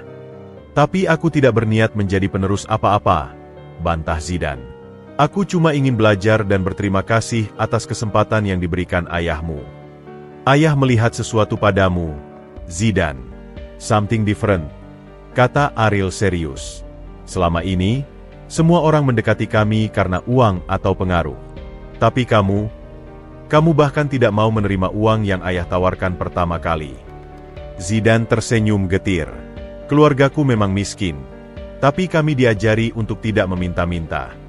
Percakapan mereka mengalir dengan lancar. Dari topik pekerjaan, beralih ke musik, lalu ke kehidupan personal. Ariel bercerita tentang tekanan menjadi anak tunggal seorang CEO, tentang harapan-harapan besar yang harus dipikulnya, dan tentang mimpinya yang selalu dianggap tidak serius oleh ayahnya. Ayah ingin aku mengambil bisnis, tapi aku ingin mengejar musik. Dia bilang itu bukan karir yang proper, keluh Ariel. Tapi kamu bisa melakukan keduanya, kan? Usul Zidane. Belajar bisnis sambil tetap menekuni musik. Siapa tahu kelak kamu bisa memadukan keduanya. Ariel memandang Zidane dengan takjub. Kamu yang pertama bilang begitu. Semua orang selalu memaksaku memilih salah satu. Mungkin karena mereka tidak pernah harus berjuang untuk hal-hal dasar dalam hidup, jawab Zidane bijak. Ketika kamu harus memikirkan bagaimana bisa makan besok, kamu belajar untuk tidak memilih, tapi memanfaatkan semua peluang yang ada. Obrolan mereka terus berlanjut hingga makan malam tiba. Seorang asisten membawa makanan dari restoran favorit Ariel, dan mereka makan bersama di ruang pasien. Jadi besok kamu pulang? Tanya Zidane sambil menikmati makanan yang jauh lebih mewah dari biasanya. Iya. Dan minggu depan aku akan mulai kuliah juga. Kita bisa ke kampus bersama, usul Ariel. Tapi, aku naik kereta, sementara kamu. Ah, lupakan itu. Kita bisa naik mobil bersama. Aku jemput kamu, potong Ariel antusias. Malam semakin larut ketika Pak Wijaya tiba untuk menjenguk. Ia terkejut melihat Zidan masih di sana, dan lebih terkejut lagi melihat kedua pemuda itu sedang asyik berbicara tentang rencana studi mereka. Senang melihat kalian akur, ucap Pak Wijaya dengan senyum lega. Ayah, Zidan punya ide bagus. Dia bilang aku bisa belajar bisnis sambil tetap menekuni musik. Bahkan mungkin bisa menggabungkan keduanya di masa depan. Lapor Ariel bersemangat. Pak Wijaya menatap Zidan dengan takjub. Kamu berhasil meyakinkannya dalam 1 hari, sementara aku sudah bertahun-tahun mencoba. Maaf, Pak, saya tidak bermaksud. Tidak, ini bagus. Potong Pak Wijaya. Mungkin selama ini aku yang salah pendekatan. Saat Zidan bersiap pulang, Ariel memanggilnya. Zidan, terima kasih sudah datang. Dan, maafkan Andi. Dia sebenarnya tidak jahat, hanya sedikit tersesat. Tidak apa-apa. Aku paham, jawab Zidan. Selamat beristirahat. Besok kita ketemu lagi. Di perjalanan pulang, Zidan merenungkan pertemuannya dengan Ariel. Ternyata di balik kehidupan mewah dan privilege yang dimiliki Ariel, ada kesepian dan tekanan yang tidak kalah beratnya dengan masalah finansial yang ia alami. Mereka berdua, meski berasal dari dunia yang berbeda, sama-sama berjuang untuk menemukan jati diri dan meraih mimpi. Persahabatan yang awalnya terasa canggung dan dipaksakan, kini mulai terasa alami. Dan untuk pertama kalinya sejak kecelakaan itu, Ariel merasa memiliki seseorang yang memahami dirinya bukan sebagai anak CEO, tapi sebagai Ariel, seorang pemuda yang sedang mencari arti hidupnya sendiri. Sementara Zidan menyadari bahwa kekayaan tidak serta-merta membawa kebahagiaan. Masalah tetap ada, hanya bentuknya yang berbeda. Dan mungkin, persahabatan mereka bisa menjadi jembatan yang membawa keduanya menuju pemahaman yang lebih baik tentang kehidupan. Minggu-minggu pertama Zidan di Wijaya Group dan kampus ibaratkan tenggelam di samudera informasi yang begitu luas. Setiap pagi, ia harus bangun pukul 5 untuk sampai di kantor tepat waktu, kemudian langsung menuju kampus selepas magang, dan baru kembali ke kos-kosan larut malam dengan setumpuk tugas dan laporan. Di kantor, Andi semakin menunjukkan sikap tidak bersahabat. Suatu pagi, Andi menugaskan Zidan untuk membuat analisis data penjualan triwulan ketiga, sebuah tugas yang biasanya dikerjakan oleh analis berpengalaman. Ini file datanya, kata Andi meletakkan USB drive di meja Zidan. Saya butuh analisis tren penjualan per region beserta rekomendasi strategi untuk triwulan depan. Deadline besok jam 10 pagi. Zidan melihat setumpuk data mentah di USB dengan mata berkunang-kunang. Maaf, Mas Andi. Saya belum pernah menggunakan software analisis data ini. Ah, masa sih? Potong Andi dengan senyum sinis. Kan dapat beasiswa kuliah. Pasti sudah diajari dasar-dasarnya. Atau, jangan-jangan kamu memang tidak qualified untuk posisimu di sini. Sari, yang duduk di cubikle sebelah, mendengar percakapan itu dan segera menghampiri. Andi, data kompleks ini biasanya dikerjakan tim analisis, bukan magang. Justru ini kesempatan bagus untuk Zidan belajar, beralas Andi. Atau kamu mau bilang ke Pak Direktur bahwa magang pilihannya tidak mampu mengerjakan tugas sederhana? Zidan menarik napas dalam. Saya akan coba yang terbaik, Mas Andi. Sepanjang hari itu, Zidan berjuang dengan software analisis data. Ia harus bolak-balik bertanya pada rekan kerja, menonton tutorial online, dan bahkan menelepon teman sekampus yang lebih berpengalaman. Matanya perih menatap layar komputer. Tangannya gemetar mengetik formula-formula rumit yang sama sekali asing. Saat jam makan siang, Sari menemui Zidan yang masih terpaku di depan komputernya. Kamu tidak perlu membiarkan Andi memperlakukanmu seperti ini, Zidan. Laporkan saja pada Pak Rudi. Tidak, tolak Zidan sambil mengusap matanya yang lelah. Jika saya mengeluh, Andi akan bilang saya tidak tahan tekanan. Saya harus membuktikan bahwa saya bisa. Sore harinya, ketika staf lain sudah pulang, Zidan masih berkutat dengan data. Lampu di lantai 18 hanya menyisakan meja kerjanya yang masih terang. Pukul 8 malam, Ariel menelepon. Zidan, kamu di mana? Katanya mau ke Tokan buat belajar bersama untuk ujian MIT besok. Zidan terkekeh lelah. Maaf, Ariel. Saya masih di kantor. Dapat tugas mendadak dari Andi. Dari Andi lagi? Suara Ariel berubah kesal. Aku akan telepon ayah. Jangan, protes Zidan cepat. Ini ujian untuk saya. Jika saya selalu minta tolong setiap ada masalah, apa bedanya saya dengan orang yang tidak mampu yang selalu mengharapkan belas kasihan? Ariel terdiam sejenak. Baiklah, tapi setidaknya izinkan aku membawakanmu makan malam. Pukul 9 malam, Ariel tiba dengan membawa makanan dari restoran favorit mereka. Wajahnya masam melihat kondisi Zidan yang jelas kelelahan. Lihat dirimu. Mata sembab, wajah pucat. Kapan terakhir kali kamu tidur cukup? Tanya Ariel khawatir. Zidan hanya tersenyum lemah. Ini harga yang harus dibayar untuk kesempatan kedua. Ariel, saya rela. Mereka makan bersama di ruang meeting kecil sambil membahas tugas kampus yang tertunda. Ariel membantu menjelaskan konsep-konsep manajemen yang belum dipahami Zidan, sementara Zandi berbagi tips praktis berdasarkan pengalamannya bekerja di lapangan. Kamu tahu, kata Ariel sambil menutup buku, ayah bilang kamu punya insting bisnis yang natural. Dia bilang pengalamanmu bekerja serabutan memberimu pemahaman unik tentang pasar real. Zidan tersenyum. Mungkin. Tapi tanpa pengetahuan teoritis, pengalaman saja tidak cukup. Pukul 11 malam, Zidan akhirnya menyelesaikan analisis datanya. Mata merah, badan lemas, tapi hatinya penuh kepuasan. Ia menyimpan filenya di folder yang ditentukan dan mengirim email pemberitahuan pada Andi. Keesokan paginya, tepat pukul 10, Andi membuka file Zidan di ruang meeting kecil bersama Pak Rudi dan beberapa staf senior. Wajah Andi yang awalnya siap-siap mengkritik, berubah terkejut. Laporan ini cukup komprehensif, ucap Pak Rudi dengan takjub. Analisisnya mendalam, rekomendasinya praktis dan aplikable. Seorang manajer senior mengangguk. Data tentang penurunan penjualan di region timur disertai dengan wawasan tentang kondisi ekonomi lokal yang memang sedang sulit. Bagaimana magang baru bisa tahu ini? Zidan yang berdiri di samping menjawab dengan rendah hati. Saya pernah bekerja sebagai kurir di region tersebut. Pak, saya tahu persis kondisi real di lapangan. Andi mencoba mencari-cari kesalahan. Tapi formatnya tidak sesuai standar perusahaan. Dan beberapa grafik tidak profesional. Tapi kontennya berkualitas tinggi, bantah Pak Rudi. Format bisa diajari, tapi insight seperti ini tidak semua orang memilikinya. Setelah meeting, Pak Rudi memanggil Zidan ke ruangannya. Zidan, saya tahu tekanan yang kamu hadapi dari Andi. Tapi hari ini kamu membuktikan sesuatu. Kamu tidak hanya survive, tapi excel. Saya hanya berusaha melakukan yang terbaik, Pak. Pertahankan attitude-mu itu, nasihat Pak Rudi.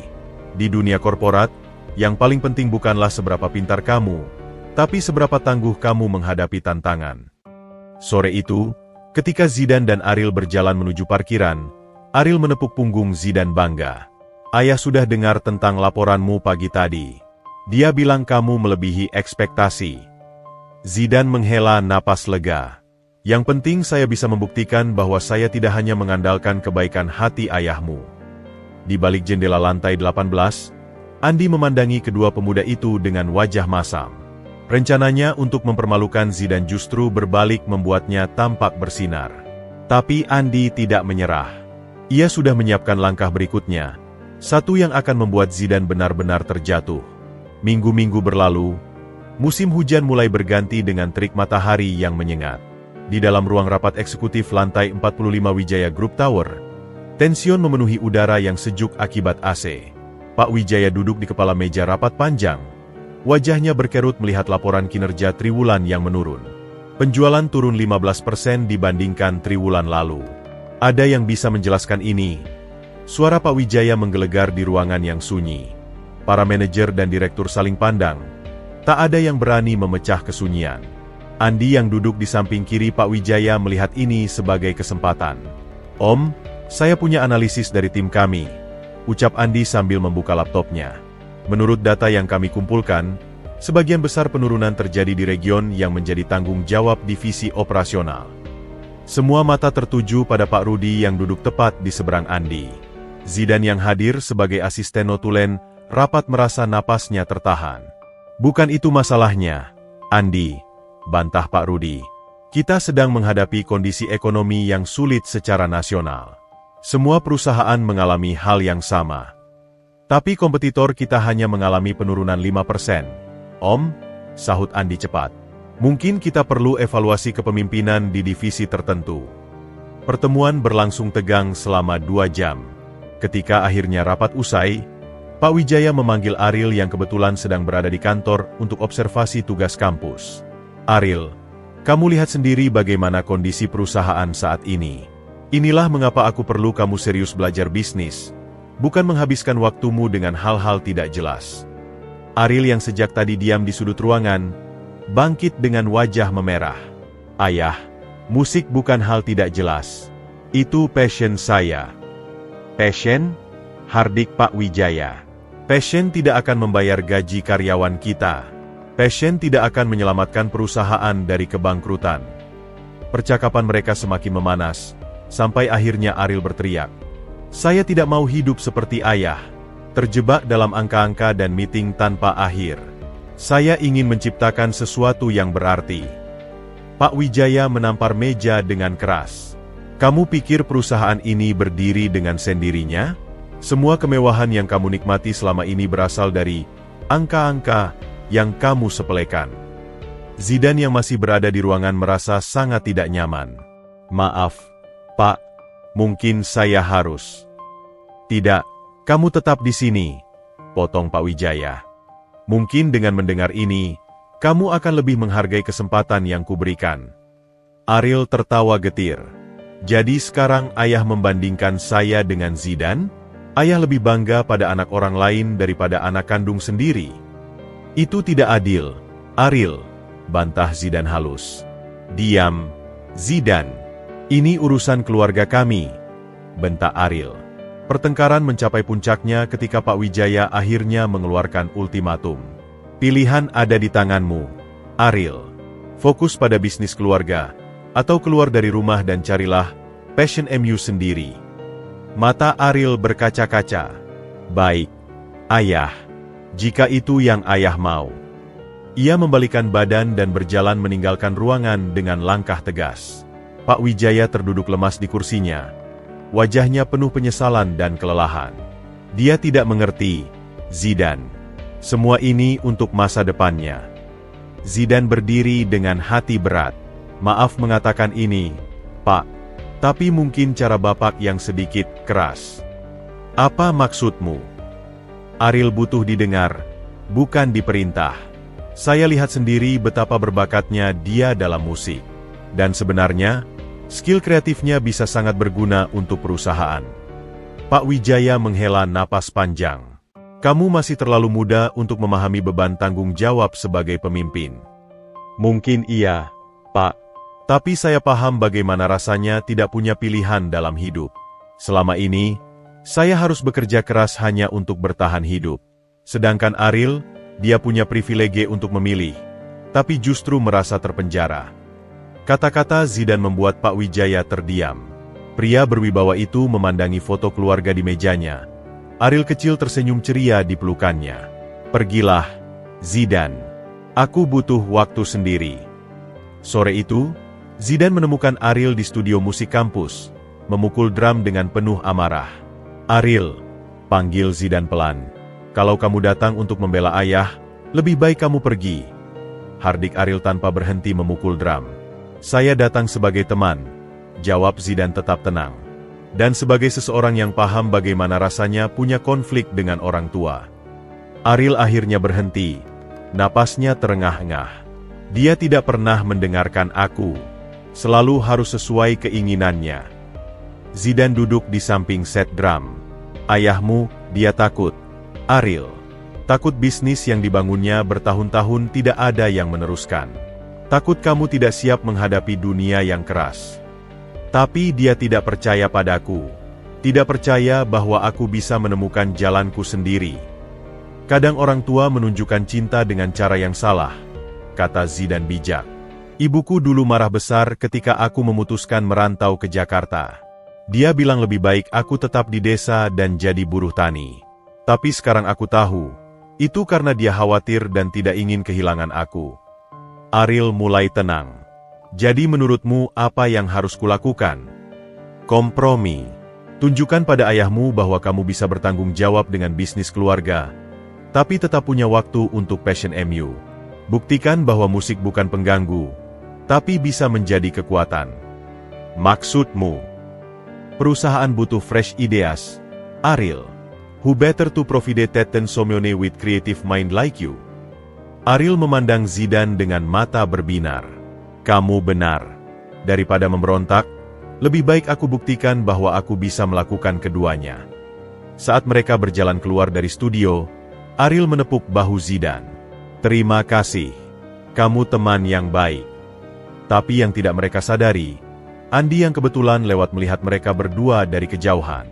Sebuah rencana jahat mulai terbentuk di pikirannya. Konflik antara Pak Wijaya dan Ariel adalah kesempatan emas untuk menjatuhkan Zidane sekaligus. 2 minggu setelah konflik antara Pak Wijaya dan Ariel, suasana di Wijaya Group masih terasa tegang. Ariel mulai menunjukkan sikap yang lebih kooperatif. Ia hadir di kantor secara teratur dan mengambil bagian dalam beberapa proyek, meski hubungan dengan ayahnya masih dingin. Zidane, di sisi lain, semakin mahir menangani tugas-tugasnya dan mulai mendapat pengakuan dari rekan-rekan kerjanya. Suatu Jumat sore, ketika sebagian besar karyawan sudah pulang untuk menyambut akhir pekan, Andi mendatangi meja kerja Zidane dengan senyum ramah yang tidak biasa. Zidane, ada waktu sebentar? Tanya Andi dengan suara bersahabat. Zidane yang sedang menyelesaikan laporan mingguan mengangkat kepalanya. Tentu, Mas Andi. Ada yang bisa saya bantu. Kamu tahu proyek pengembangan sistem inventory baru yang sedang kita kerjakan? Andi duduk di kursi di samping meja Zidane. Aku butuh bantuanmu untuk testing final sistemnya. Kebetulan tim IT sudah selesai dengan coding, tapi kita perlu user dari divisi operasional untuk uji coba. Zidane sedikit terkejut. Biasanya Andi memberinya tugas-tugas rutin yang membosankan, bukan proyek penting seperti ini. Tapi saya belum berpengalaman dengan sistem yang baru. Justru bagus, sahut Andi cepat. Kita perlu perspektif fresh. Lagi pula, ini kesempatan bagus untukmu belajar sistem yang akan jadi backbone operasional perusahaan. Setelah meyakinkan Zidane, Andi membawanya ke ruang server kecil di lantai 20. Ruangan itu sepi, hanya berisi deretan server yang berkedip-kedip dan beberapa monitor komputer. Ini login kredensial untuk akun testing MU, kata Andi memberikan selembar kertas. Akses penuh ke sistem inventory. Yang perlu kamu lakukan adalah input data dummy dan cek apakah semua fungsi berjalan normal. Zidane duduk di depan komputer, sedikit gugup. Kapan deadline-nya, Mas? Senin pagi. Tapi jangan khawatir, ini hanya testing sederhana, jawab Andi sambil berjalan menuju pintu. Aku ada meeting dulu. Kamu bisa kerja di sini, lebih tenang. Begitu pintu tertutup, senyum ramah di wajah Andi langsung menghilang, digantikan oleh ekspresi dingin. Dari saku jasnya, ia mengeluarkan USB drive kecil dan bergegas menuju ruang server lain di ujung koridor. Sementara itu, Zidane mulai bekerja dengan sungguh-sungguh. Ia memasukkan data dummy, menguji berbagai fungsi sistem, dan mencatat setiap anomali yang ditemui. Beberapa kali ia merasa ada yang aneh, beberapa fitur seolah sengaja dibuat rentan, tapi ia menganggap itu hanya bug biasa dalam proses development. Pukul 8 malam, Zidane sudah hampir menyelesaikan testing.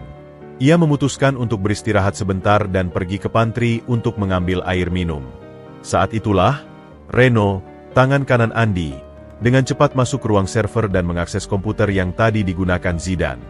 Dengan gerakan terlatih, Reno memasukkan USB drive dan menginstal backdoor program kecil yang akan memberi akses remote pada sistem. Ia juga mengubah beberapa setting keamanan untuk membuatnya tampak seperti kelalaian user. Sudah selesai, bisik Reno melalui telepon pada Andi. Semua jejak mengarah padanya. Bagus. Sekarang pulang saja. Biarkan dia menyelesaikan pekerjaannya. Perintah Andi dari mobilnya yang diparkir di basement. Zidane yang tidak tahu apa-apa kembali ke ruang server dan menyelesaikan testingnya. Pukul 10 malam, Ia mengirim email pada Andi bahwa testing telah selesai dan semua temuan telah didokumentasikan. Senin pagi, chaos melanda Wijaya Group. Sistem inventory utama mengalami crash total. Data stok terhapus, laporan penjualan kacau, dan yang paling parah, informasi supplier konfidensial ternyata telah bocor ke kompetitor. Pak Wijaya menggelar meeting darurat di ruang rapat utama. Wajahnya merah padam. Ada yang bisa menjelaskan apa yang terjadi? Suaranya menggelegar. Kepala It dengan wajah pucat melapor. Sistem kita diretas, Pak. Jejaknya mengarah ke aktivitas testing sistem inventory baru Jumat malam lalu.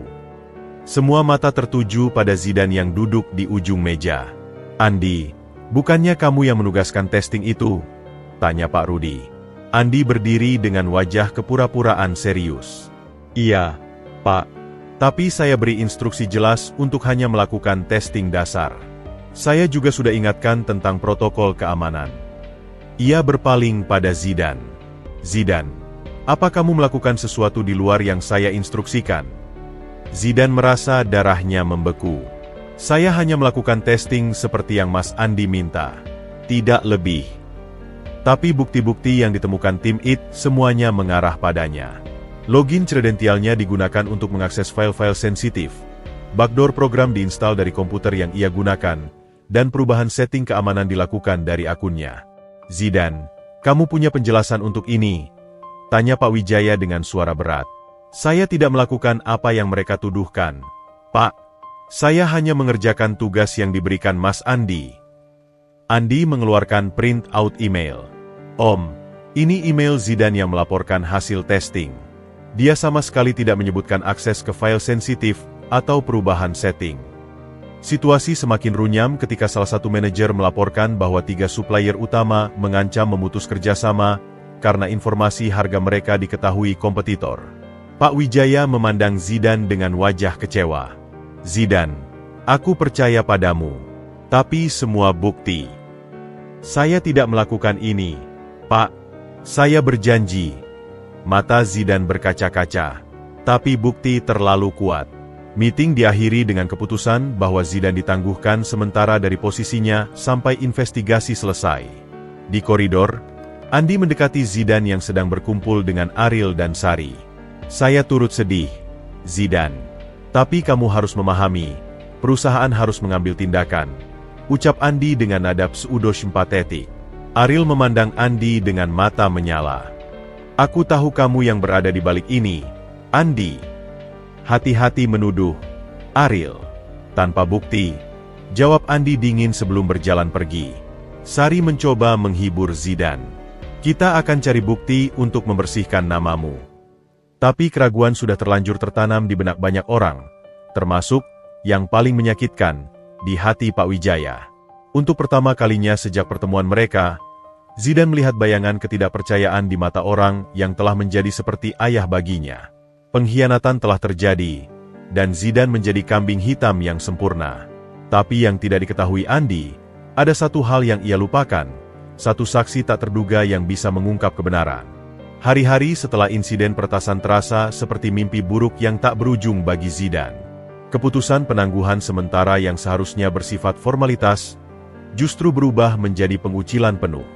Email-emailnya di kantor sudah tidak bisa diakses, kartu aksesnya dinonaktifkan, dan yang paling menyakitkan, rekan-rekan kerja yang dulu ramah kini menghindarinya seperti wabah.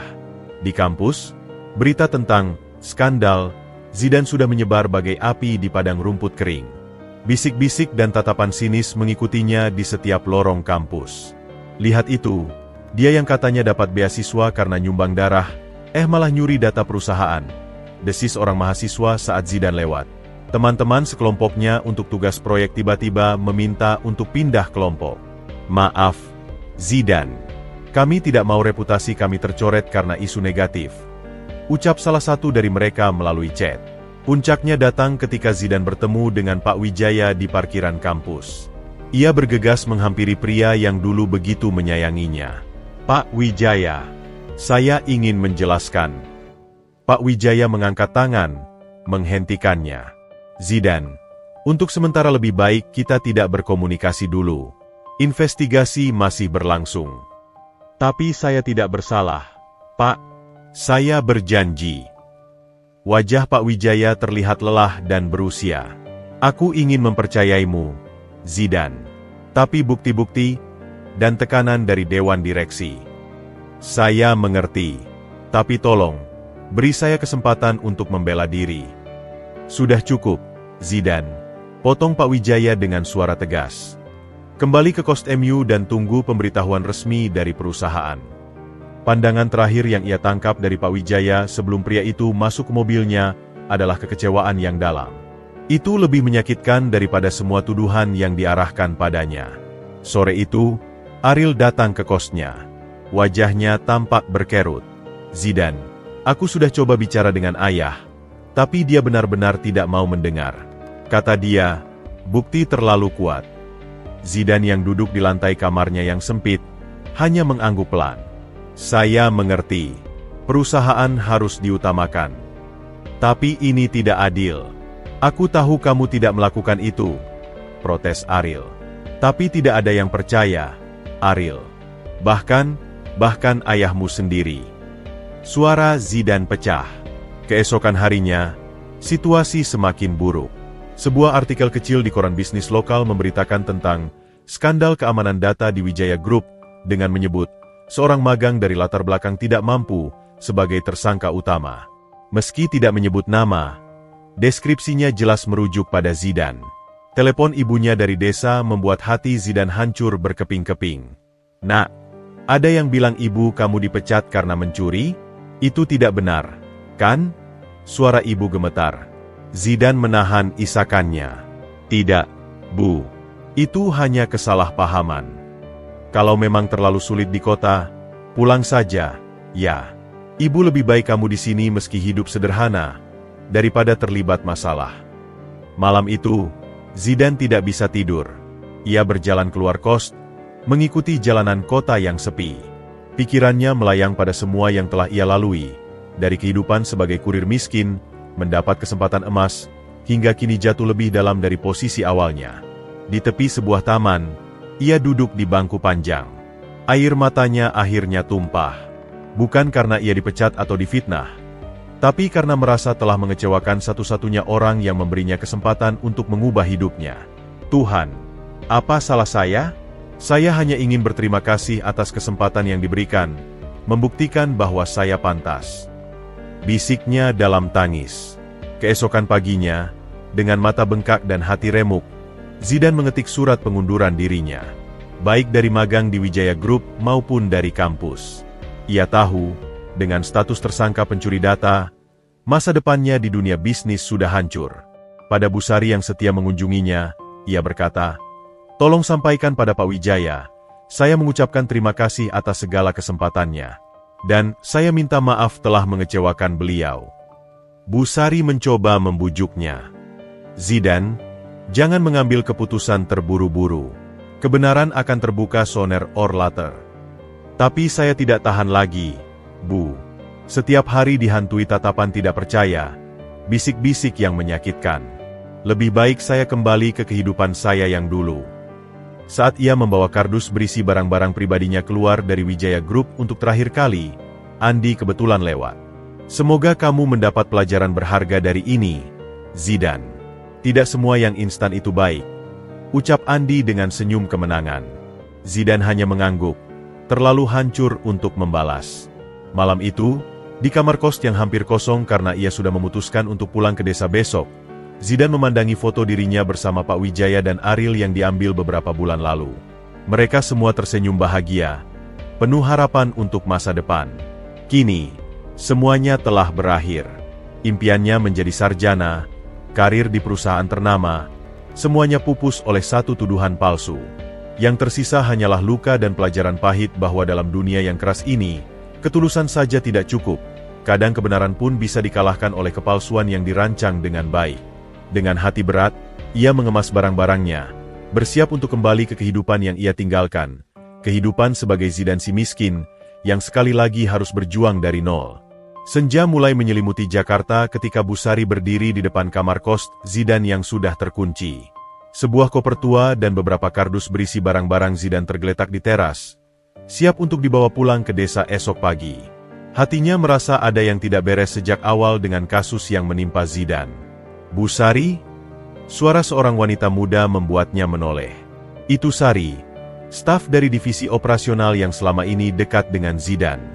"Aku tidak percaya Zidane melakukan itu," kata Sari dengan mata merah. "Dia orang paling jujur yang pernah aku kenal." Bu Sari mengangguk pelan. "Aku juga. Tapi bukti-bukti. Tapi itu yang aneh. Semua bukti terlalu sempurna. Seolah-olah sengaja diatur untuk menjebaknya." Kata-kata Sari seperti petir di siang bolong. Bu Sari teringat sesuatu. Sistem CCTV di Wijaya Group yang tidak hanya merekam gambar, tapi juga suara di area-area tertentu. Selama ini investigasi hanya berfokus pada rekaman visual, tidak pada audio. "Pukul berapa Zidane dituduh menginstal program itu?" tanya Bu Sari tiba-tiba.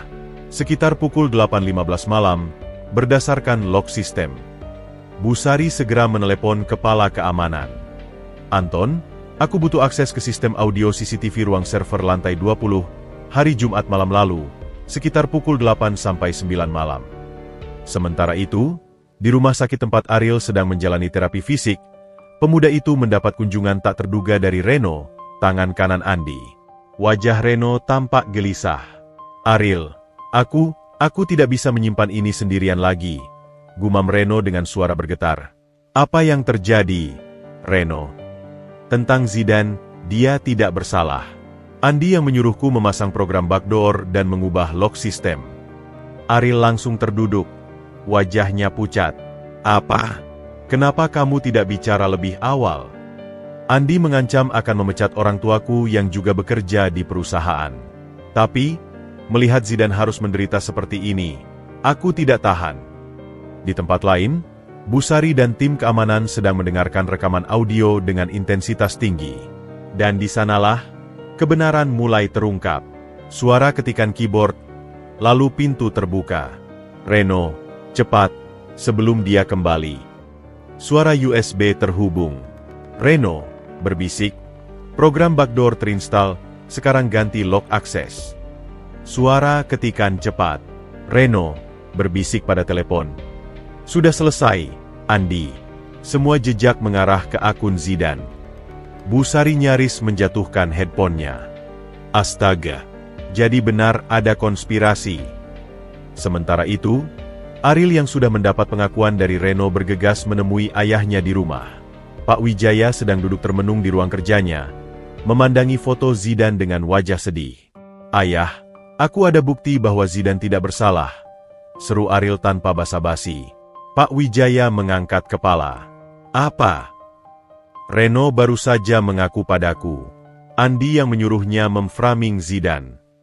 Sebelum Pak Wijaya bisa bereaksi, teleponnya berdering. Dari seberang sana, suara Bu Sari yang bersemangat terdengar. "Pak Wijaya, kami dapat bukti audio. Zidane benar-benar tidak bersalah. Andi dan Reno yang merencanakan semua ini." Malam itu, ruang kerja Pak Wijaya berubah menjadi pusat krisis. Tim hukum, keamanan, dan IT semua dikerahkan. Bukti-bukti yang selama ini terlewat mulai terkuak satu persatu. Transfer uang mencurigakan dari akun Andi ke rekening Reno, email rahasia antara Andi dengan kompetitor, bahkan percakapan terenkripsi yang berhasil dipecahkan tim IT. "Jadi, selama ini aku salah menuduhnya," bisik Pak Wijaya dengan suara hancur. "Aku tidak percaya padanya ketika dia paling membutuhkannya." Ariel meletakkan tangan di bahu ayahnya. "Sekarang yang penting kita perbaiki kesalahan ini. Yah, Zidane berencana pulang ke desa besok pagi." Pak Wijaya berdiri dengan wajah penuh penyesalan. "Tidak, kita harus menemunya sekarang juga." Mobil meluncur cepat menuju kos Zidane. Sepanjang perjalanan, Pak Wijaya terus memukul pangkuannya sendiri. "Bagaimana bisa aku begitu bodoh? Zidane yang selama ini begitu jujur dan setia, aku perlakukan seperti penjahat." Sesampainya di kos, mereka menemukan kamar Zidane sudah kosong. Tetangga mengatakan Zidane sudah pergi sejam yang lalu, mungkin menuju terminal bus untuk pulang ke desa. "Ke terminal mana?" tanya Pak Wijaya pada tetangga itu dengan panik. "Terminal Kampung Rambutan," katanya. Tanpa membuang waktu, mereka bergegas menuju terminal. Di dalam mobil, Pak Wijaya terus berdoa dalam hati. Tolong, beri aku kesempatan untuk memperbaiki kesalahan ini. Sementara itu, di terminal yang ramai dan kumuh, Zidan duduk di bangku kayu dengan koper tua di sampingnya. Matanya kosong memandangi orang-orang yang berlalu lalang. Jakarta telah memberinya mimpi indah, hanya untuk menghancurkannya dengan lebih menyakitkan. 1 tiket untuk Brebes, ucapnya pada petugas loket dengan suara datar. Saat ia mengantri untuk naik ke bus, sebuah tangan memegang bahunya dengan lembut. Zidan menoleh, dan matanya membelalak melihat Pak Wijaya dan Aril berdiri di sana dengan wajah penuh penyesalan. Zidan, kami tahu kebenarannya, ucap Pak Wijaya dengan suara bergetar. Kamu tidak bersalah. Air mata Zidan yang selama ini ditahan, akhirnya tumpah. Pak, saya tidak mencuri apa-apa. Saya berjanji. Pak Wijaya memeluk Zidan erat. Aku tahu, Nak. Aku tahu. Maafkan aku karena tidak mempercayaimu. Maafkan aku. Di terminal yang riuh itu, 3 orang itu berdiri dalam pelukan. Seorang ayah yang menyesal, seorang sahabat yang setia, dan seorang pemuda yang akhirnya terbukti tidak bersalah. Kebenaran mungkin datang terlambat, tapi tidak pernah terlalu terlambat untuk memperbaiki kesalahan. Suasana di terminal bus yang riuh rendah tiba-tiba seolah membeku ketika Pak Wijaya memeluk Zidan erat. Penumpang yang lalu lalang melambatkan langkah, penjual makanan berhenti berteriak menawarkan dagangan, bahkan supir bus yang sedang membongkar muatan memandang dengan penuh keheranan. Dalam pelukan itu, Zidan, yang selama beberapa hari terakhir merasa dunianya runtuh, kini merasakan gelombang kelegaan yang begitu dahsyat hingga membuatnya gemetar. Maafkan saya, Pak, isak Zidan. Suaranya tertahan di bahu setelan mahal Pak Wijaya. Saya sudah membuat Bapak kecewa. Tidak, Nak. Justru ayah yang harus minta maaf. Balas Pak Wijaya sambil masih memeluknya erat. Ayah yang seharusnya lebih tahu, lebih percaya padamu. Aril berdiri di samping mereka. Matanya juga berkaca-kaca. Ayo kita pulang, Zidan. Kamu tidak perlu pergi. Dengan perlahan, Pak Wijaya melepaskan pelukannya namun masih memegang bahu Zidan. Mari kita bicara. Ada banyak hal yang perlu ayah katakan padamu. Mereka pun meninggalkan terminal yang pengap dan kembali ke mobil mewah yang diparkir tak jauh dari sana. Kontras antara kemewahan mobil itu dengan kesederhanaan terminal seolah menggambarkan 2 dunia yang berbeda yang telah Zidan jalani. Di dalam mobil yang sunyi, Pak Wijaya memandang Zidan dengan penuh penyesalan. Ceritakan padaku, Nak, bagaimana perasaanmu selama ini? Zidan menarik napas dalam. Sakit, Pak. Tapi yang paling menyakitkan bukanlah tuduhan atau fitnah, melainkan melihat Bapak, yang seperti ayah sendiri bagi saya, tidak percaya pada saya. Kata-kata itu seperti pisau yang menusuk jantung Pak Wijaya. Ayah malu, Zidan. Ayah yang seharusnya menjadi orang pertama yang membelamu, justru menjadi orang yang meragukanmu. Ayah, sela Aril lembut. Mungkin kita bisa bicara di tempat yang lebih nyaman? Zidan pasti lelah. Mereka akhirnya pergi ke sebuah restoran kecil yang nyaman, jauh dari keramaian. Di sana, dengan secangkir teh hangat, Pak Wijaya menceritakan semua bukti yang telah mereka kumpulkan. Reno sudah mengakui semuanya. Jelas Pak Wijaya. Dia dan Andi bekerja sama untuk menjatuhkanmu. Andi merasa terancam dengan keberadaanmu. Sementara Reno diancam akan dipecat orang tuanya yang juga bekerja di perusahaan. Zidan menggeleng pelan. Saya tidak menyangka Mas Andi bisa sejauh itu. Masalahnya lebih dalam dari yang kita kira, tambah Aril. Aku sudah curiga sejak lama bahwa Andi punya ambisi yang tidak sehat. Tapi aku tidak menyangka dia akan berani melakukan sesuatu seperti ini. Pak Wijaya menghela napas berat. Besok pagi akan ada rapat dewan khusus untuk membahas ini. Andi dan Reno sudah ditangguhkan, dan kemungkinan besar akan dipecat secara tidak terhormat. Tapi, apakah Bapak tidak keberatan? Kan masih keluarga. Justru karena keluarga, harus lebih tegas, jawab Pak Wijaya dengan mantap. Integritas perusahaan tidak bisa dikorbankan untuk kepentingan keluarga. Setelah makan malam, mereka mengantar Zidan kembali ke kosnya. Di depan pintu, Pak Wijaya kembali memeluknya. Mulai besok, segala hakmu akan dikembalikan. Kartu akses, email, semuanya. Dan ayah janji, tidak akan pernah lagi meragukanmu. Saya berjanji akan bekerja lebih keras lagi, Pak. Tidak, bantah Pak Wijaya lembut. Cukup jadilah dirimu sendiri. Kejujuran dan ketulusanmu itulah yang paling berharga. Keesokan harinya, suasana di Wijaya Group berbeda sama sekali. Saat Zidan masuk dengan ditemani Pak Wijaya dan Ariel, semua staf berdiri dan bertepuk tangan. Sari dengan mata berbinar menghampiri dan memeluknya. Selamat datang kembali, Zidan. Kami tahu kamu tidak bersalah. Di sepanjang koridor, rekan-rekan kerja yang dulu menghindarinya kini tersenyum ramah. Beberapa bahkan meminta maaf atas sikap mereka. Rapat dewan pagi itu berlangsung tegas. Andi dan Reno secara resmi dipecat, dan semua tuduhan terhadap Zidan dicabut. Pak Wijaya bahkan mengeluarkan pernyataan resmi yang menyatakan bahwa Zidan adalah aset berharga perusahaan. Setelah rapat, Pak Wijaya mengajak Zidan dan Ariel ke ruang kerjanya. Ada satu hal lagi, ucap Pak Wijaya sambil mengambil sebuah dokumen. Mulai hari ini, kamu tidak hanya magang, tapi juga menjadi asisten pribadiku. Gajinya tentu lebih baik, dan tanggung jawabnya lebih besar. Zidan terkejut. Tapi, saya belum pantas, Pak. Justru sebaliknya. Kamu sudah membuktikan integritas dan keteguhan hatimu. Itu lebih berharga dari segudang gelar akademis. Ariel menepuk bahu Zidan. Terimalah. Ayah tidak akan menawarkan ini kalau kamu tidak pantas. Dengan mata berkaca-kaca, Zidan akhirnya menerima tawaran itu. Saya tidak akan mengecewakan kepercayaan Bapak. Sore itu, ketika Zidan dan Ariel berjalan keluar dari gedung, Ariel berkata, "Kamu tahu, melalui semua ini, aku belajar sesuatu." Apa itu?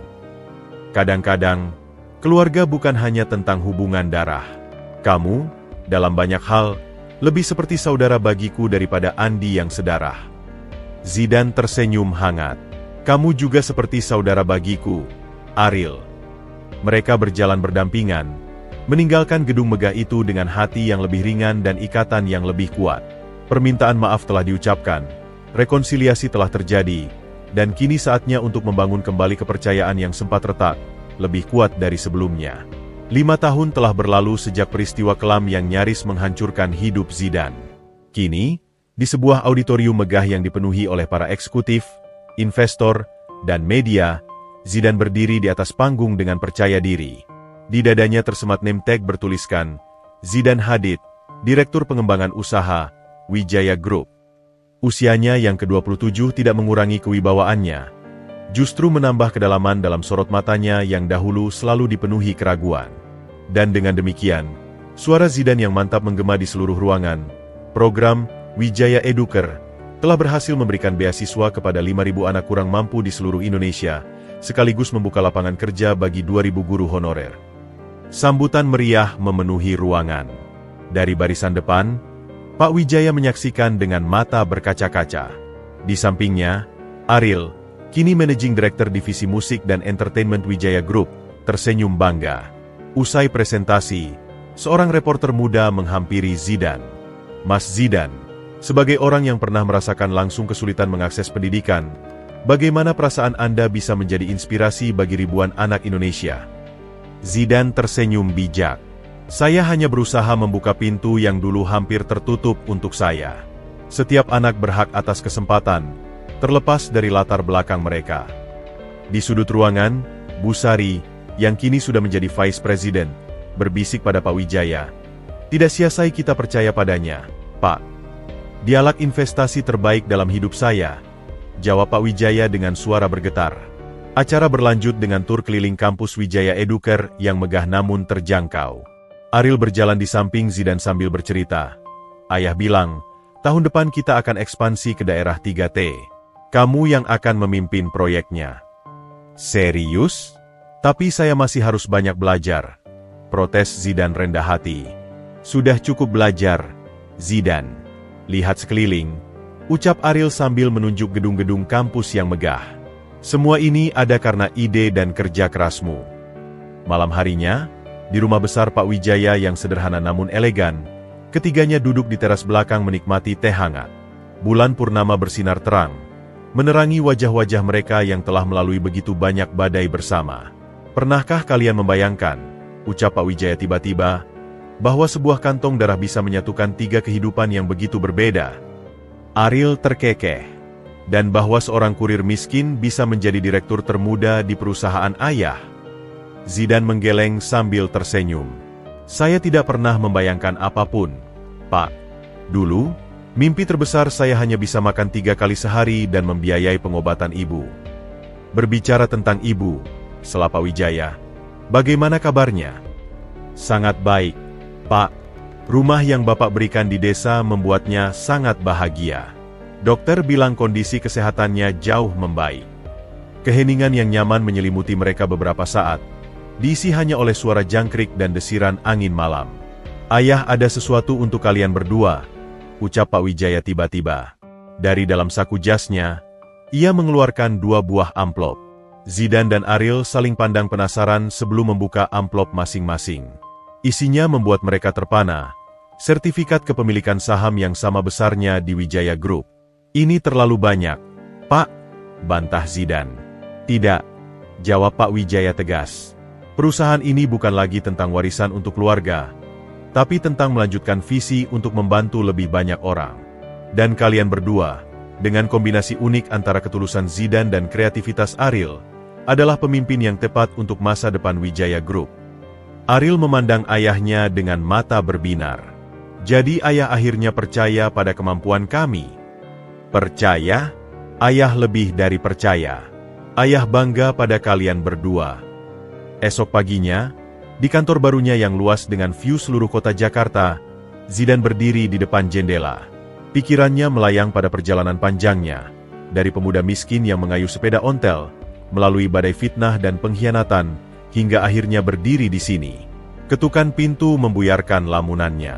Seorang staf muda masuk dengan segelas kopi. Kopi favorit Anda, Pak Zidane.